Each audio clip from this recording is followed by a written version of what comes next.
ရွံသုံးဆဲတယ်လားမင်းကတူတောင်းစားကိုပေးကမ်းနေတာအောက်မေ့နေလားလင်းကျင်ကပြောပြီးသားပဲဒီပြားရီကရွံ80တန်တယ်လို့လင်းကျင်ကအော်ဟောက်နေတာပေါ့ချင်းမင်းပွဲတော်နေတုန်းကကျွန်တော်ဟာရွံတတန်းငွေသားတွေကိုတဲပြီးတောင်ပေါ်ရွာလေးစီပြားရီသွားဝယ်ခဲ့တာဗျာဒါပေမဲ့ကားပေါ်ကိုပြားရီတွေတင်းတော့မဲ့အချိန်မှတင်ပြားရီစိုက်ပျိုးသူတွေကအုပ်စုလိုက်ဈေးနှုန်းတိုးတောင်းကြပါတော့တယ်အရင်ကတေချာဈေးစကားပြောထားသမျှကိုအကုန်လုံးလန့်ဖြတ်ပစ်တဲ့ပြင်ပြားရီတွေပုံထဲမှာပဲပုတ်ချင်ပုတ်မင်းစီကိုတော့လုံးဝမယောင်ဘူးလို့ထိပါအော်ဟောက်ကြွေးကြော်နေကြတာပါလီသူထေအခုဈေးကွက်ပေါက်ဈေးကတပိတာကိုရွံ80ရှိတယ်ဒါပေမဲ့ခင်များပေးတဲ့ဝယ်ဈေးကတပိတာမှရွံ30ပဲဒါကဓာပြတိုက်တာပဲမဟုတ်လားကျွန်တော်မျက်လုံးပြူးသားနဲ့ဒီမျက်နှာစိမ်းလူငယ်လေးကိုငြိမ်ကြည့်နေလိုက်မိတယ်ရွာသားတယောက်ကလီသူထေဒါကလူတော်ရဲ့တမက်လင်းကျင်လေးသူကစီးပွားရေးပညာတက်ထားတဲ့တက္ကသိုလ်ကျောင်းသားဒီနေ့တော့သူ့ကိုပဲတို့ရွာသားတွေရဲ့ကိုယ်စားလှယ်ဖြစ်ထားပြီးခင်များနဲ့ဈေးစကားပြောခိုင်းမယ်လို့လာရှင်းပြရှာတယ်ကျွန်တော်နဲ့အမြဲတမ်းရင်းနှီးခဲ့တဲ့ပြားရီစိုက်ပျိုးသူတွေဟာလင်းကျင်ရဲ့အနောက်မှာပုံနေကြပြီးမျက်လုံးတွေပြားရခတ်နေကြတာကိုမြင်တော့အခြေအနေကမလွယ်ဘူးဆိုတာကျွန်တော်ချက်ချင်းရိပ်မိလိုက်တယ်ဗျာဒါပေမဲ့ကျွန်တော်ကတော့ပြုံးမဲနေလိုက်ပြီးအချိန်ကတိတ်မရှိဘူးဗျအရင်ဆုံးကားပေါ်ပစ္စည်းတင်ကြရအောင်ပြောစရာရှိတာတွေကိုပစ္စည်းတင်ပြီးမှအေးအေးဆေးဆေးထိုင်ရှင်းကြတာပေါ့လို့ဖြန့်ဖြေလိုက်မိတယ်နေဦးမိုင်းရဘူးလူတော်ကလူအုပ်ထဲကနေပြေးထွက်လာပြီးပြားရီပုံကြီးရဲ့အရှိမလက်နှစ်ဖက်ကိုဆက်နှန်းကကားစီးလိုက်ပါတော့တယ်ဒီနေ့ဘသူကငါအိမ်ကပြားရီတွေကိုလာထီရဲလဲငါစောင့်ကြည့်မယ်တဲ့လူတော်အတော်ဒါဘာလို့တာလဲဗျာတို့တွေစာချုပ်ချုပ်ထားပြီးသားပဲဥစားစာရွက်ပေါ်မှာအဖြူမဲတေချာရေးထားပြီးသားဒီနေ့ပိုက်ဆံပေးပစ္စည်းယူလို့ရမှာလေအတော်ကအခုစာချုပ်ဖြတ်မလို့လားလို့ကျွန်တော်ကမေးလိုက်တော့ဘေးကလင်းကျင်ကရုတ်တရက်လောင်ပြုံးပြီးဝင်អော်တယ်ခင်များကဒီစာချုပ်စုပ်ကြီးကိုထုတ်ပြီးရိုးသားတဲ့လယ်သမားတွေကိုလာမချင်းချောင်းနဲ့ဈေးကွက်စီးပွားရေးစနစ်မှာအရာကိုဈေးကွက်စီကံတိုင်းပဲလုပ်ရမယ်ကဲရွာသားတို့အခုအပြင်မှာပြားရီဈေးဘလောက်ပေါက်နေလဲအားလုံးပြောပြလိုက်စမ်းရွာသားတွေကအွန်လိုင်းပေါ်မှာရွံ80ကျော်ပေါက်နေပြီအချို့နေရာတွေမှာရွံ100တောင်ပေးရတယ်လို့ပြိုင်တူអော်ကြပြီးပြားရီစိုက်ပျိုးသူတယောက်ကဖုန်းထဲကဈေးနှုန်းတက်ပုံကိုပါထုတ်ပြလာပါလေရောလင်းကျင်ကကျွန်တော်ဘက်လက်ကြည့်ပြီးကြားတယ်မလားလီသူသေးခင်များပေးတဲ့ဒီဈေးနှုန်းကတကယ်ကိုမတရားလုံးရမကြဘူးလားလို့ရွက်မေးတော့တာပေါ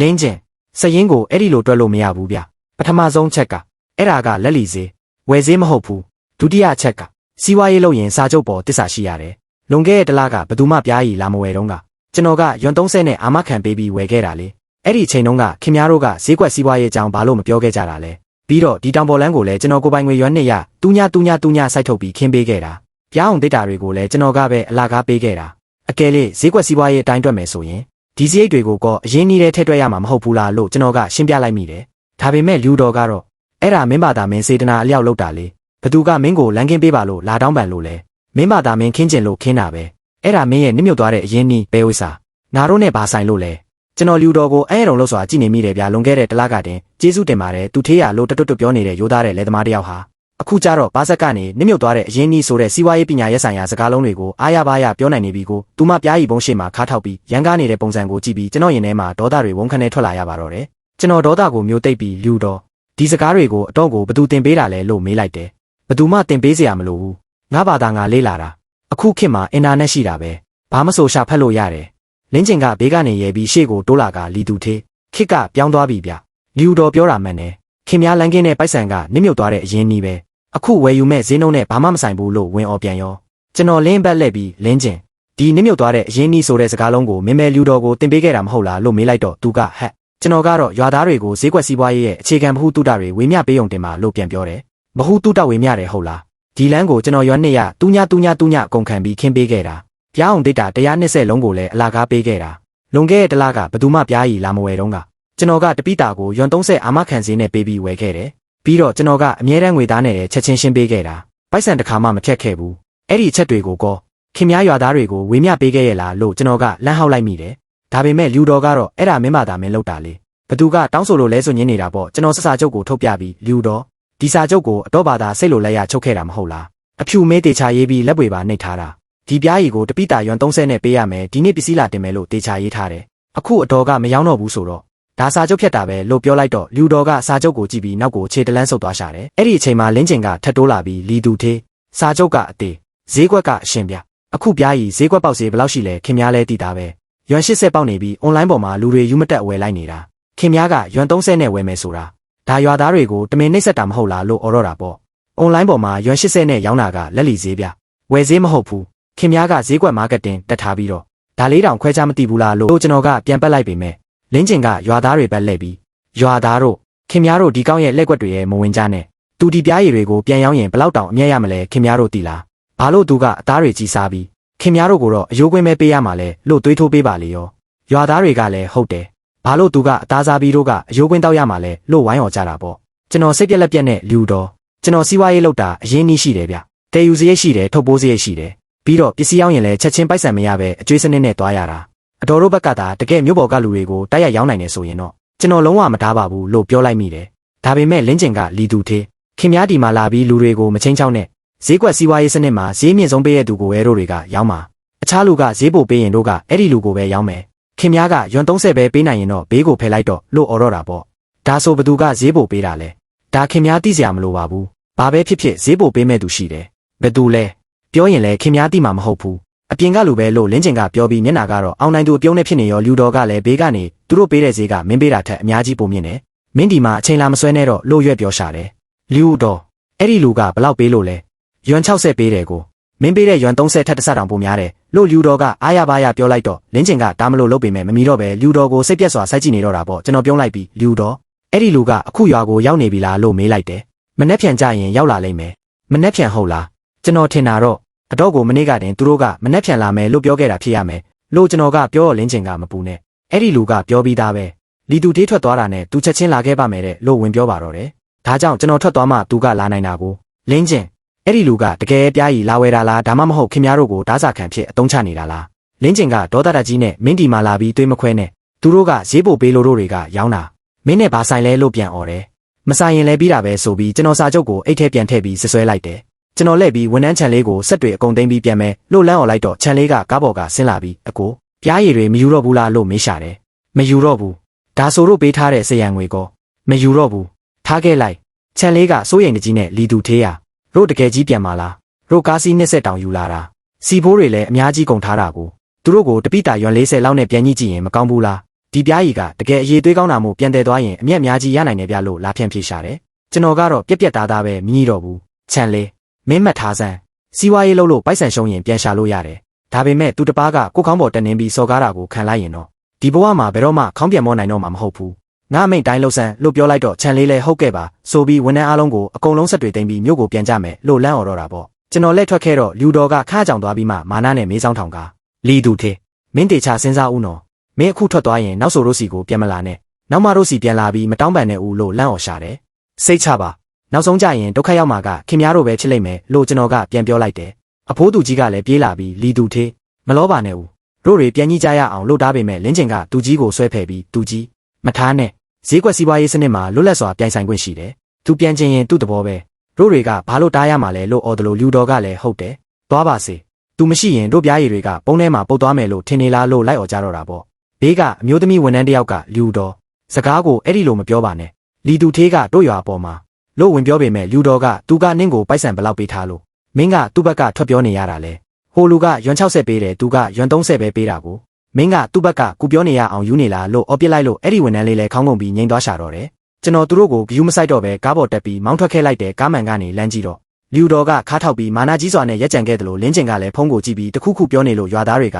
သူတို့ဘေးမှာဝိုင်းုံနေကြတာကိုတွေ့ရတယ်အဖိုးသူကြီးကတော့လမ်းဘေးမှာစောင်းကြောင်ထိုင်ပြီးခေါင်းကိုကိုင်ကာစိုးရိမ်နေရှာတော့တာပေါ့ကားကရွာပြင်ကိုရောက်ပြီးတောင်ပေါ်လန်းအတိုင်းမောင်းလာခဲ့တယ်ကားမှန်ထဲမှာရွာလေးကတဖြည်းဖြည်းတင်းငယ်သွားပါတော့တယ်အဲ့ဒီအချိန်မှာဖုန်းမိလာပြီးကြည့်လိုက်တော့အဖိုးသူကြီးစီကဖုန်းဖြစ်နေရောသူကြီးကအချိန်ချင်းခေါ်ပေမဲ့ကျွန်တော်လုံးဝမကင်ခဲ့ပါဘူးတတိယအချိန်မြောက်ခေါ်တဲ့အချိန်မှာနံပါတ်စိမ်းတစ်ခုဖြစ်နေလို့ကင်လိုက်တော့လီသူသေးကျွန်တော်ဇန်ဘိုးပါမင်းတကယ်ကြီးပြန်သွားပြီလားဟုတ်တယ်ပြန်ပြီဖုန်းရဲကနေခဏငြိမ်သွားပြီးမှဇန်ဘိုးပြောစရာရှိရင်ပြောပါလို့ကျွန်တော်ကဆိုတော့အဲ့ဒီလင်းကျင်ပြောတဲ့ဈေးကောင်းပေးမဲ့သူဆိုတာဘေးရွာကလူတွေပြောပြချက်အရတော့အပြင်ကလူတယောက်ဖြစ်ပြီးတောင်ပေါ်မြို့နယ်ထဲမှာလင်းကျင်ကိုထမင်းကျွေးခဲ့ဘူးရဲ့တဲ့ဒါပေမဲ့အဲ့ဒီလူကဘယ်ကလေးဆိုတာဘယ်သူမှတေးသေးချာချာမသိကြဘူးဗျာလို့ပြောရှာတယ်ကျွန်တော်သိတယ်မင်းသိရတာနဲ့ဘာလို့သူတို့ကိုမထားခဲ့တာလဲကျွန်တော်တားလို့ရမလားဗျာလူတော်ဆိုရင်နစ်မြုပ်သွားတဲ့အရင်းနှီးဆိုတာတွေကိုပါတက်နေပြီဥစ္စာကျွန်တော်ဘာပြောသူနားထောင်ပါတော့မလားလီသူသေးဒါဆိုတို့ရွာကပြားရည်တွေကောခင်များတို့တေးသေးချာချာစဉ်းစားလို့ပြီးမှပဲဆက်သွယ်ကြပါတော့လို့ပြောပြီးကျွန်တော်ဖုန်းချလိုက်ပါတော့တယ်ကားကရှေ့ကိုဆက်မောင်းလာခဲ့ရင်နေကလည်းတဖြည်းဖြည်းဆောင်းလာပြီးဗျာအဲ့ဒီအချိန်မှာလင်းကျင်စီကနေစာတစောင်ဝင်လာပြန်တယ်လီသူသေးလမ်းမှာဂယူးဆိုင်မောင်းပါရွာကကိစ္စတွေကိုခင်များစိတ်ပူမနေနဲ့ငါရှိနေတဲ့ရွာသားတွေဆုံးရှုံးမှုမရှိစေရဘူးခင်များထားခဲ့ရဲ့ဇယံငွေရွာ80တူညကိုတော့ငါရွာသားတွေအတွက်အရင်သိမ်းထားပေးမယ်ခင်များပြန်လာတဲ့နေ့ကျမှတို့တွေစရင်တွက်ကြတာပေါ့မမေ့နဲ့ဦးမလာခင်ဖုံးကြုံဆက်နော်ငါရွာမှာမရှိရင်ခင်များလာကားဖြစ်သွားမှာစိုးလို့တဲ့ကျွန်တော်ဖုံးကိုဘေးကုံပေါ်ပစ်တင်လိုက်မိတယ်ဒီကောင်ကအခုချိန်ထိကျွန်တော်စိတ်တူပြီးထွက်ပြေးသွားတယ်လို့ထင်နေတော့မဲကိုကျွန်တော်စောင့်ကြည့်ဦးမယ်အဲ့ဒီခိုးကြောင်ခိုးဝက်တဲ့လူတွေကိုထမင်းကျွေးပြီးလိန်နေတဲ့လူလိန်ရဲ့မျက်နှာဖုံးကွာကျသွားတဲ့နေ့ကျရင်ဒီလင်းကျင်တယောက်ဘလို့ရဲနိုင်ဦးမလဲဆိုတာ မြို့ကိုပြန်ရောက်ပြီး3ရက်မြောက်နေ့မှာတော့ဝန်ထမ်းချန်လေးကရုံးခန်းထဲမှာကားတော့ကိုတုတ်ရင်အကိုအဲ့ဒီရွာကိုပြားရီသွားဝယ်ရဲ့သူတကယ်မရှိတော့ဘူးလားလို့လာမေးတယ်မင်းခန့်မှန်းကြည့်လေကျွန်တော်ကတော့မသိဘူးလို့ပြောပြီးချန်လေးကတော့ကိုနယံမှာပြန်ချိတ်လိုက်တယ်အဲ့ဒီလင်းကျင်ဆိုတဲ့ចောင်းသားကရွမ်60ပေးမဲ့သူရှိတယ်ဆိုတာဘာလို့အခုထိဘာတန်မှမကြားရသေးတာလဲသူကမနှက်ဖြန်လာမယ်လို့ပြောထားတာလေလို့ကျွန်တော်ကပြောတော့ချန်လေးကကြောင်သွားပြီးမှသဘောပေါက်ကမနှက်ဖြန်နေ့တိုင်းကမနှက်ဖြန်ကြီးပဲဖြစ်နေတာကိုလို့ရတော့တာပေါ့အဲ့ဒီအချိန်မှာရုံးတကားကဘဲမီလာပြီးဝန်ထမ်းမလေးကတကားဝါကနေလီကြုံအပြင်မှာအဘိုးတယောက်လာရှာနေပါတယ်ရွာကလာတာဖြစ်ပြီးနမီကဇံဘိုးပါတယ်လို့လာပြောတယ်ကျွန်တော်လက်ထဲကအလုပ်တွေကိုချပြီးအထဲဝင်ခိုင်းလိုက်လို့ပြောလိုက်တော့ဇံဘိုးကလက်ထဲမှာအိတ်ကိုကင်ပြီးတကားဝါမှာရက်နေကအထဲကိုမဝင်ရဲရှာဘူးခြေထောက်ကလေယာသုံးဖက်နဲ့တွေကိုတကားခုံမှာဆင်အောင်အချိန်ပွတ်နေရှာတာပေါ့ကျွန်တော်ဆိုဖာကိုညွန့်ပြပြီးလာအထဲဝင်ထိုင်ဦးလို့ခေါ်လိုက်ရတယ်ဇံဘိုးကအိတ်ကိုတကားဝါမှာချထားခဲ့ပြီးခါကိုမတ်ထားကဝင်ထိုင်ရှာတယ်လီသူသေးမင်းကိုလာနောက်ရှက်မိပြီရပါတယ်ရွာကအခြေအနေဘယ်လိုလဲဗျာမဟန်ဘူးဗျာဘယ်လိုမျိုးမဟန်တာလဲမင်းပြန်သွားတဲ့ဒုတိယမြောက်နေ့ကစားပြီးလင်းကျင်ကရွာထိပ်မှာအဲ့ဒီအပြင်ကလူကိုတနေကုန်ထိုင်ဆောင်တယ်ဒါပေမဲ့ဘသူမှရောက်မလာဘူးတတိယမြောက်နေ့လည်းထပ်ဆောင်တယ်ရောက်မလာပြန်ဘူးလူတော်ကသွားမေးတော့သူကအဲ့ဒီလူကအလုံများနေလို့နောက်2ရက်နေမှလာမယ်လို့စင်ကြေပေးတယ်စတုတ်ထမြောက်နေ့ကျတော့ရွာသားချို့ကမဆောင်နိုင်တော့ပဲလင်းကျင်စီကနေအဲ့ဒီလူရဲ့ဖုန်းနံပါတ်တောင်းကြတာပေါ့ဒါပေမဲ့လင်းကျင်ကသူများကဖုန်းနံပါတ်ကိုရှောက်မပေးခိုင်းဘူးလို့ပြတယ်လဲညင်းနေဗျာဒါကမဟုတ်တာပြားရီဝဲမဲ့သူကဖုန်းနံပါတ်မပေးရဘူးလို့ရှိမလားအဲ့ဒါနဲ့လူတော်လဲဒေါသထွက်ပြီးလင်းကျင်နဲ့အကြီးကျယ်ရန်ဖြစ်ကြတာပေါ့လင်းကျင်လဲစိတ်တူပြီးမင်းတို့ငါ့ကိုမယုံရင်ကို့ဘာသာဝဲမဲ့သူသွားရှာကြလေလို့អော်တယ်တို့ရွာသားတွေကမြို့ပေါ်ကဝဲမဲ့သူတွေကိုမတိပါမလဲရက်နှဲငယ်ကြအောင်ရှာတာတယောက်မှရှာမတွေ့ကြဘူးလီသူသေးရအဲ့ဒီအပြင်ကလူကတကယ်ပဲမလာတော့တာလားလို့အဖိုးကမေးရှာတယ်အဖိုးကဘယ်လိုထင်လဲကျွန်တော်ကတော့မလာတော့ဘူးထင်တယ်ဘေးရွာကလူတွေပြောတာကတော့အဲ့ဒီလူကတောင်ပေါ်မြို့နယ်ထဲမှာလင်းကျင်ကိုထမင်းတနက်ကျွေးခဲ့ဘူးပြီးအဲ့ဒီနောက်ပိုင်းဘယ်သူမှမတွေ့ရတော့ဘူးတဲ့လင်းကျင်ကတော့သူနိုင်ငံခြားဘဏ်ကနေပိုက်ဆံလွှဲဖို့လုပ်နေလို့ကြာတာလို့ပြောပေမဲ့အခုဆိုရင်ရုံးပိတ်ရဲ့တဝက်လောက်ရှိနေပြီဘလို့ပိုက်ဆံလွှဲတာကဒီလောက်ထိကြာနေရမှာလဲလို့အဖိုးကတက်ပြင်းချရင်ပြောတော့ကျွန်တော်ကတော့ပြုံးနေလိုက်တယ်ဇန်ဖိုးကလီသူသေးကျွန်တော်ကိစ္စတစ်ခုပြောစရာရှိတယ်လူတော့အိမ်ကပြားရည်တွေကအခုစပြီးချင်းစားပြုတ်နေပြီဗျာလို့ဆိုလာပြန်ရောတိုးလောင်မှုအားနည်းလို့ဖြစ်ရမယ်ဟုတ်တယ်သူတို့အိမ်ကပြားရည်ဘုံတွေကိုနေဘူးထဲမှာထားတာအပူချိန်ကအယမ်းများတယ်ကျွန်တော်သူ့ကိုအရေးထဲထားဖို့ပြောတာကိုလုံးဝမနာထောင်ဘူးအခုပုံဖုံးဖွင့်လိုက်တာနဲ့ချင်းစုပ်အနံ့ကြီးထွက်နေတာအဲ့ဒါကိုရောင်းလို့ရဘူးမလားဗျာရောင်းလို့တော့ရပါတယ်ဒါပေမဲ့ဈေးနှုန်းကတော့အများကြီးလျော့သွားလိမ့်မယ်လီသူသေးဒါဆိုဒီကိစ္စကိုဘယ်လိုလုပ်ကြမလဲလို့အဖိုးကစိုးရိမ်တကြီးမေးတော့ကျွန်တော်ကခုံပေါ်မိပြီးခဏစဉ်းစားကဇန်ဖိုးအဖိုးအိမ်ကပြားရီကောဘယ်လိုလဲလို့ပြန်မေးလိုက်တယ်ကျွန်တော်အိမ်ကပြားရီကတော့အောက်ထပ်မြေအောက်ခန်းထဲမှာတေချာထားတာမို့အေးဆေးပဲဒါပေမဲ့ကျွန်တော်ရင်ထဲမှာတော့မဟန်ဘူးအချိန်ကြာလာရင်ဒါလည်းပျက်စီးသွားနိုင်တယ်လေကျွန်တော်စကားမပြန်ပဲပြတ်တင်းပေါက်ကနေအပြင်ကလူစီကားလာတဲ့လမ်းမကြီးကိုငေးကြည့်နေမိတယ်ဗျာအကြာကြီးကြည့်ပြီးမှလှည့်လာပြီးဇန်ဖိုးအဖိုးရွာကိုပြန်ရင်ရွာသားတွေကိုသွားပြောလိုက်ပါကျွန်တော်ရဲ့ဝယ်ဈေးကပုံမှန်တိုင်းရွမ်30ဈေးမပြောင်းပါဘူးဒါပေမဲ့ပြားရီရဲ့အရေးသွေးကတော့လုံးဝမပြောင်းလဲရဘူးချင်းနေတဲ့ပြားရီဒါမှမဟုတ်ပျက်စီးနေတဲ့ပြားရီတွေကိုတော့ကျွန်တော်လုံးဝမယူဘူးဇန်ဖိုးကဟုတ်ကဲ့ဒါကိုကျွန်တော်တေချာပေါက်သိပါတယ်လို့ဝမ်းသာအားရခေါင်းညင်ပြရှာတယ်ကျွန်တော်စားပွဲပေါ်ကစာရွက်တစ်ရွက်ပေါ်မှာဖုန်းနံပါတ်တစ်ခုရေးပြီးကမ်းပေးလိုက်တယ်ဒါကျွန်တော်ရဲ့ကိုယ်ပိုင်ဖုန်းနံပါတ်ဝယ်ချင်တဲ့သူရှိရင်ကျွန်တော်စီတိုက်ရိုက်ဖုန်းဆက်ခိုင်းလိုက်ပါရွာလူကြီးတို့မဟုတ်လင်းကျင်တို့စီဖြတ်เสียရမလို့တော့ဘူးဇန်ဖိုးကစာရွက်လေးကိုတေချာခောက်ပြီးအင်ဂျီအိတ်ကက်ထဲထည့်လိုက်တယ်သူမတက်ရက်ပြီးတွေ့ဝင်နေကလီသူသေးအဲ့ဒီအပြင်ကလူရဲ့အကြောင်းကိုရွာသားတွေကိုသွားမပြောပြတော့ဘူးလားလို့မေးရှာတယ်ဘာကိုသွားပြောရမှာလဲအဲ့ဒီလူကလုံးဝလာမှာမဟုတ်ဘူးဆိုတာကိုလားကျွန်တော်ပြောရင်ကောသူတို့ယုံကြမှာတယ်လားလူတော်ကောယုံမှာလားလင်းကျင်ကောယုံမှာလားလို့ကျွန်တော်ကပြန်မေးလိုက်တော့ဇန်ဖိုးလဲပါဆက်ဟာပြီးစကားမထွက်နိုင်တော့ဘူးပေါ့သူတို့ဘာသာသူတို့သဘောပေါက်လာတဲ့အထိစောင့်လိုက်ပါအချို့ကိစ္စတွေကသူတစ်ပါးကပြောပြရင်မသိဘူးကိုယ်တိုင်ဒုက္ခရောက်ဖူးမှပဲနားလည်သွားကြတာဇန်ဖိုးကအိတ်ကိုတဲပြီးထွက်သွားခါနီးတကားဝဲရောက်မှလက်ကြည့်ပြီးလီသူသေးဒီအိတ်ထဲမှာတို့အိမ်ကစိုက်ထားတဲ့ကန်စုံမှုတွေပါညီးကြည့်ပါဦးလို့ပြောပြီးထွက်သွားပါတော့တယ်တကားပိတ်သွားတော့ဝန်ထမ်းချန်လေးကတိုးလာပြီးအကိုခင်များတကယ်ပဲသူတို့ကိုပြစ်ထားတော့မလို့လားအဲ့ဒီအပြင်ကလူကတကယ်လူလိန်ကြီးပဲဥစ္စာခင်များသူတို့ကိုတတိမပေးဘူးလားလို့မေးပြန်ရောကျွန်တော်ခုံပေါ်ပြန်ထိုင်ပြီးငါတတိပေးခဲ့ဤသားပဲငါထွက်သွားတဲ့နေ့ကတည်းအဲ့ဒီလူရဲ့နောက်ကျောင်းကမရှင်းဘူးလို့ပြောခဲ့တာကိုသူတို့ကငါစကားကိုယုံခဲ့ကြလို့လားလို့ပြန်ပြောလိုက်မိတယ်ချန်လေးကအင်းဒါလည်းဟုတ်တာပဲပြီးတော့လင်းကျင်ကလည်းပြောခဲ့တာပဲလေဈေးကွက်စီးပွားရေးစနစ်မှာလွတ်လပ်စွာပြိုင်ဆိုင်ခွင့်ရှိတယ်အခြားလူကဈေးပိုပေးရင်မင်းကဘေးကိုဖယ်လိုက်တော့လို့အခုအဲ့ဒီလူမလာတော့တာကလည်းဈေးကွက်ရဲ့စီကံပဲဥစ္စာတို့နဲ့ဘာဆိုင်လို့လဲဟိအကိုကတကယ်ပဲအာဇာတကြီးတာပဲလို့နောက်ပြောင်ပြောရှာတယ်ဒါကအာဃာတမဟုတ်ဘူးစီကံပဲစီးပွားရေးလုပ်ရင်အပြန်အလှန်သဘောတူညီမှုရှိရမယ်ငါကလည်းသူတို့ကိုအတင်းကျပ်မလုပ်နိုင်တယ်လို့သူတို့ကလည်းငါ့ကိုအမိန့်ပေးလို့မရဘူးသူတို့ကဈေးပိုပေးတဲ့သူရှိတယ်ဆိုလို့ကောင်းပြီလေငါဖယ်ပေးခဲ့တယ်အခုအဲ့ဒီလူမလာလို့ငါစီပြန်ရောင်းကျင်တယ်ဆိုရင်လည်းရတယ်ဒါပေမဲ့သူတို့ကငါစီကိုလာပြီးတောင်းပန်ရမယ်ငါကသွားပြီးမတောင်းပန်နိုင်ဘူးတကယ်လို့လူတော်ကိုယ်တိုင်လာတောင်းပန်ရင်ကောခင်များဝယ်ဦးမှာလားဝယ်မယ်ဒါပေမဲ့ဈေးနှုန်းကိုငါကပဲတတ်မှတ်မယ် ယွမ်30ဈေးတိုင်းလားဒါကတော့အဲ့ဒီအချိန်ကြမှာပဲစဉ်းစားရမှာပေါ့လို့ကျွန်တော်ကပြောလိုက်တော့ခြံလေးလဲသဘောပေါက်သွားပြီးလက်မထောင်ပြပါတော့တယ်အဲ့ဒီအချိန်မှာတင်ဖုံးမိလာပြီးကြည့်လိုက်တော့ရွာလူကြီးစီကဖြစ်နေရောခြံလေးကအကိုဖုံးလေးတော့ကင်လိုက်ပါဦးတခုခုအရေးကြီးတာရှိနေရင်ဒုက္ခလို့ပြောတာနဲ့ကျွန်တော်လဲကင်လိုက်ရတယ်လီသူထေခင်များနောက်ဆုံးတော့ဖုံးကိုကင်ပြီနော်သူကြီးဘာကိစ္စလဲဗျာအဲ့ဒါလီသူထေခင်များဘယ်တော့ရွာကိုပြန်လာမှာလဲရွာသားတွေအကုန်လုံးခင်များကိုတတိယနေကြတယ်ဗျာသူကြီးပြောစရာရှိတာကိုပွင့်ပွင့်လင်းလင်းပဲပြောပါသူကြီးကတပြင်းချပြီးလီသူထေးရအဲ့ဒီဈေးကောင်းပေးမဲ့သူကအခုထိရောက်မလာသေးဘူးဗျာလင်းကျင်ကတော့နောက်2ရက်နေရင်လာမှာပါလို့နေ့တိုင်းပြောနေရင်ပဲစကားပြောနေတာရက်ပေါင်းများစွာကြာပြီလူရိတ်တောင်မတွေ့ရသေးဘူးအခုလူတော့အိမ်ကပြားရည်တွေကလည်းစားပြီးပျက်စီးနေလို့သူမခများစိုးရိမ်လုံးလို့နှုတ်ခမ်းတွေမှာအရေးကြီးဖူးတွေတောင်ပေါက်နေပြီဗျာလို့လာညှိရှာတယ်သူကြီးမနေ့ကခင်များတို့စာချုပ်ဖြတ်တုန်းကတော့ဒီလိုပုံစံမျိုးမဟုတ်ပါဘူးနော်လင်းကျင်ကကျွန်တော်စာချုပ်ကိုစာရွက်စုပ်လို့ပြောခဲ့ပြီးလူတော်ကလည်းကျွန်တော်လမ်းကင်းပေးခဲ့တဲ့ပိုက်ဆံကိုနစ်မြုပ်သွားတဲ့အရင်းနှီးလို့ပြောခဲ့ကြတာလေအခုအဲ့ဒီလူမလာတော့မှကျွန်တော်ကိုတတိယလာကြတယ်ပေါ့လို့ကျွန်တော်ကခနဲ့လိုက်မိတယ်သူကြီးကလီသူထေတို့တွေမားသွားပါတယ်ငါတရွာလုံးရဲ့ကိုစားမင်းကိုတောင်းပန်ပါတယ်ဗျာလို့ဆိုလာတယ်သူကြီးတောင်းပန်စကားတွေကိုတော့မပြောပါနဲ့တော့ကျွန်တော်လမ်းတစ်ခုပြပေးမယ်ရွာသားတွေကိုကျွန်တော်စီတိုက်ရိုက်ဖုံးဆက်ခိုင်းလိုက်ပါဘသူကရောင်းကျင်လဲကျွန်တော်စီတိုက်ရိုက်လာပြောပါလင်းကျင်တော့မဟုတ်သူကြီးတို့စီဖြတ်เสียရမလို့တော့ဘူးဒါဆိုဈေးနှုန်းကပုံမှန်တိုင်းယွမ်30ပဲယွမ်30အတိုင်းပဲလားလီသူထေနည်းနည်းလောက်မရဘူးဗျာစာချုပ်ထဲမှာရေးထားတာယွမ်30သဘောတူရင်လာခဲ့ကြသဘောမတူရင်တော့အဲ့ဒီယွမ်60ပေးမဲ့သူကိုပဲဆက်ဆောင်ကြပါတော့လို့ကျွန်တော်ကပြက်ပြက်သားသားပြောလိုက်တော့သူကြီးလည်းစကားမထွက်နိုင်တော့ပါဘူးသူကြီးကျွန်တော်အလုပ်ရှိသေးလို့ဖုံးချလိုက်တော့မယ်လို့ဆိုတော့သူကြီးကနေပါဦးလီသူထေတကယ်လို့တယောက်ယောက်ကရောင်းချင်ရင်မင်းကိုဘလို့ဆက်သွယ်ရမလဲလို့မေးတာနဲ့ဖုန်းနံပါတ်ကိုတစ်ခေါက်ပြန်ပြောပြပြီးဖုံးချလိုက်ပါတော့တယ်ခြံလေးကဘေးကနေအကိုခင်များရဲ့ဒီနေ့လန်းကတကယ်ကိုအမိုက်စားပဲဗျာရွာသားတွေကိုတိုက်ရိုက်ဖုံးဆက်ခိုင်းတော့လင်းကျင်နဲ့သူကြီးတို့ကြားထဲကနေနှောက်ယှက်လို့မရတော့ဘူးပေါ့လို့ချီးကျူးရှာတယ်ကျွန်တော်စကားမပြောဘဲရေနွေးချမ်းကိုတကြိုက်တောက်လိုက်မိတယ်10မိနစ်တောင်မပြည့်ခင်မှာတင်ဖုန်းကထပ်ပြီးမိလာပါတော့တယ်နံပါတ်စိမ့်တစ်ခုဖြစ်ပြီးလီသူထေကျမလူအိမ်ကတမီးပါတို့အိမ်ကပြားရည်တွေပျက်စီးတော့မယ်ဥစ္စာခင်များပဲချိန်လာဝယ်မှာလဲဟင်မြို့ပေါ်ကဈေးကွက်ထဲကိုတိုက်ရိုက်လာဖို့လိုက်ပါငါချန်လေးကိုတွားကြိုခိုင်းလိုက်မယ်ဈေးနှုန်းကတော့ယွမ်30အရေးသွေးကောင်းရမယ်ချင်းနေတာတွေကိုတော့ငါလုံးဝမယူဘူးဟုတ်ကဲ့မနေ့ပြန်ကြရင်တို့တွေလာဖို့ပါမယ်ဖုံးချပြီးတာနဲ့နောက်တစ်ယောက်ချက်ချင်းထက်ဝင်လာပြန်ရောလီသူထေကျွန်တော်လီဒါချွန်ပါတို့အိမ်ကပြားရည်ကတော့အကောင်းကြီးရှိသေးတယ်ဗျခင်များဝယ်မလားဝယ်မယ်မြို့ပေါ်ကိုလာဖို့လိုက်တပိတာယွမ်30ပဲဟုတ်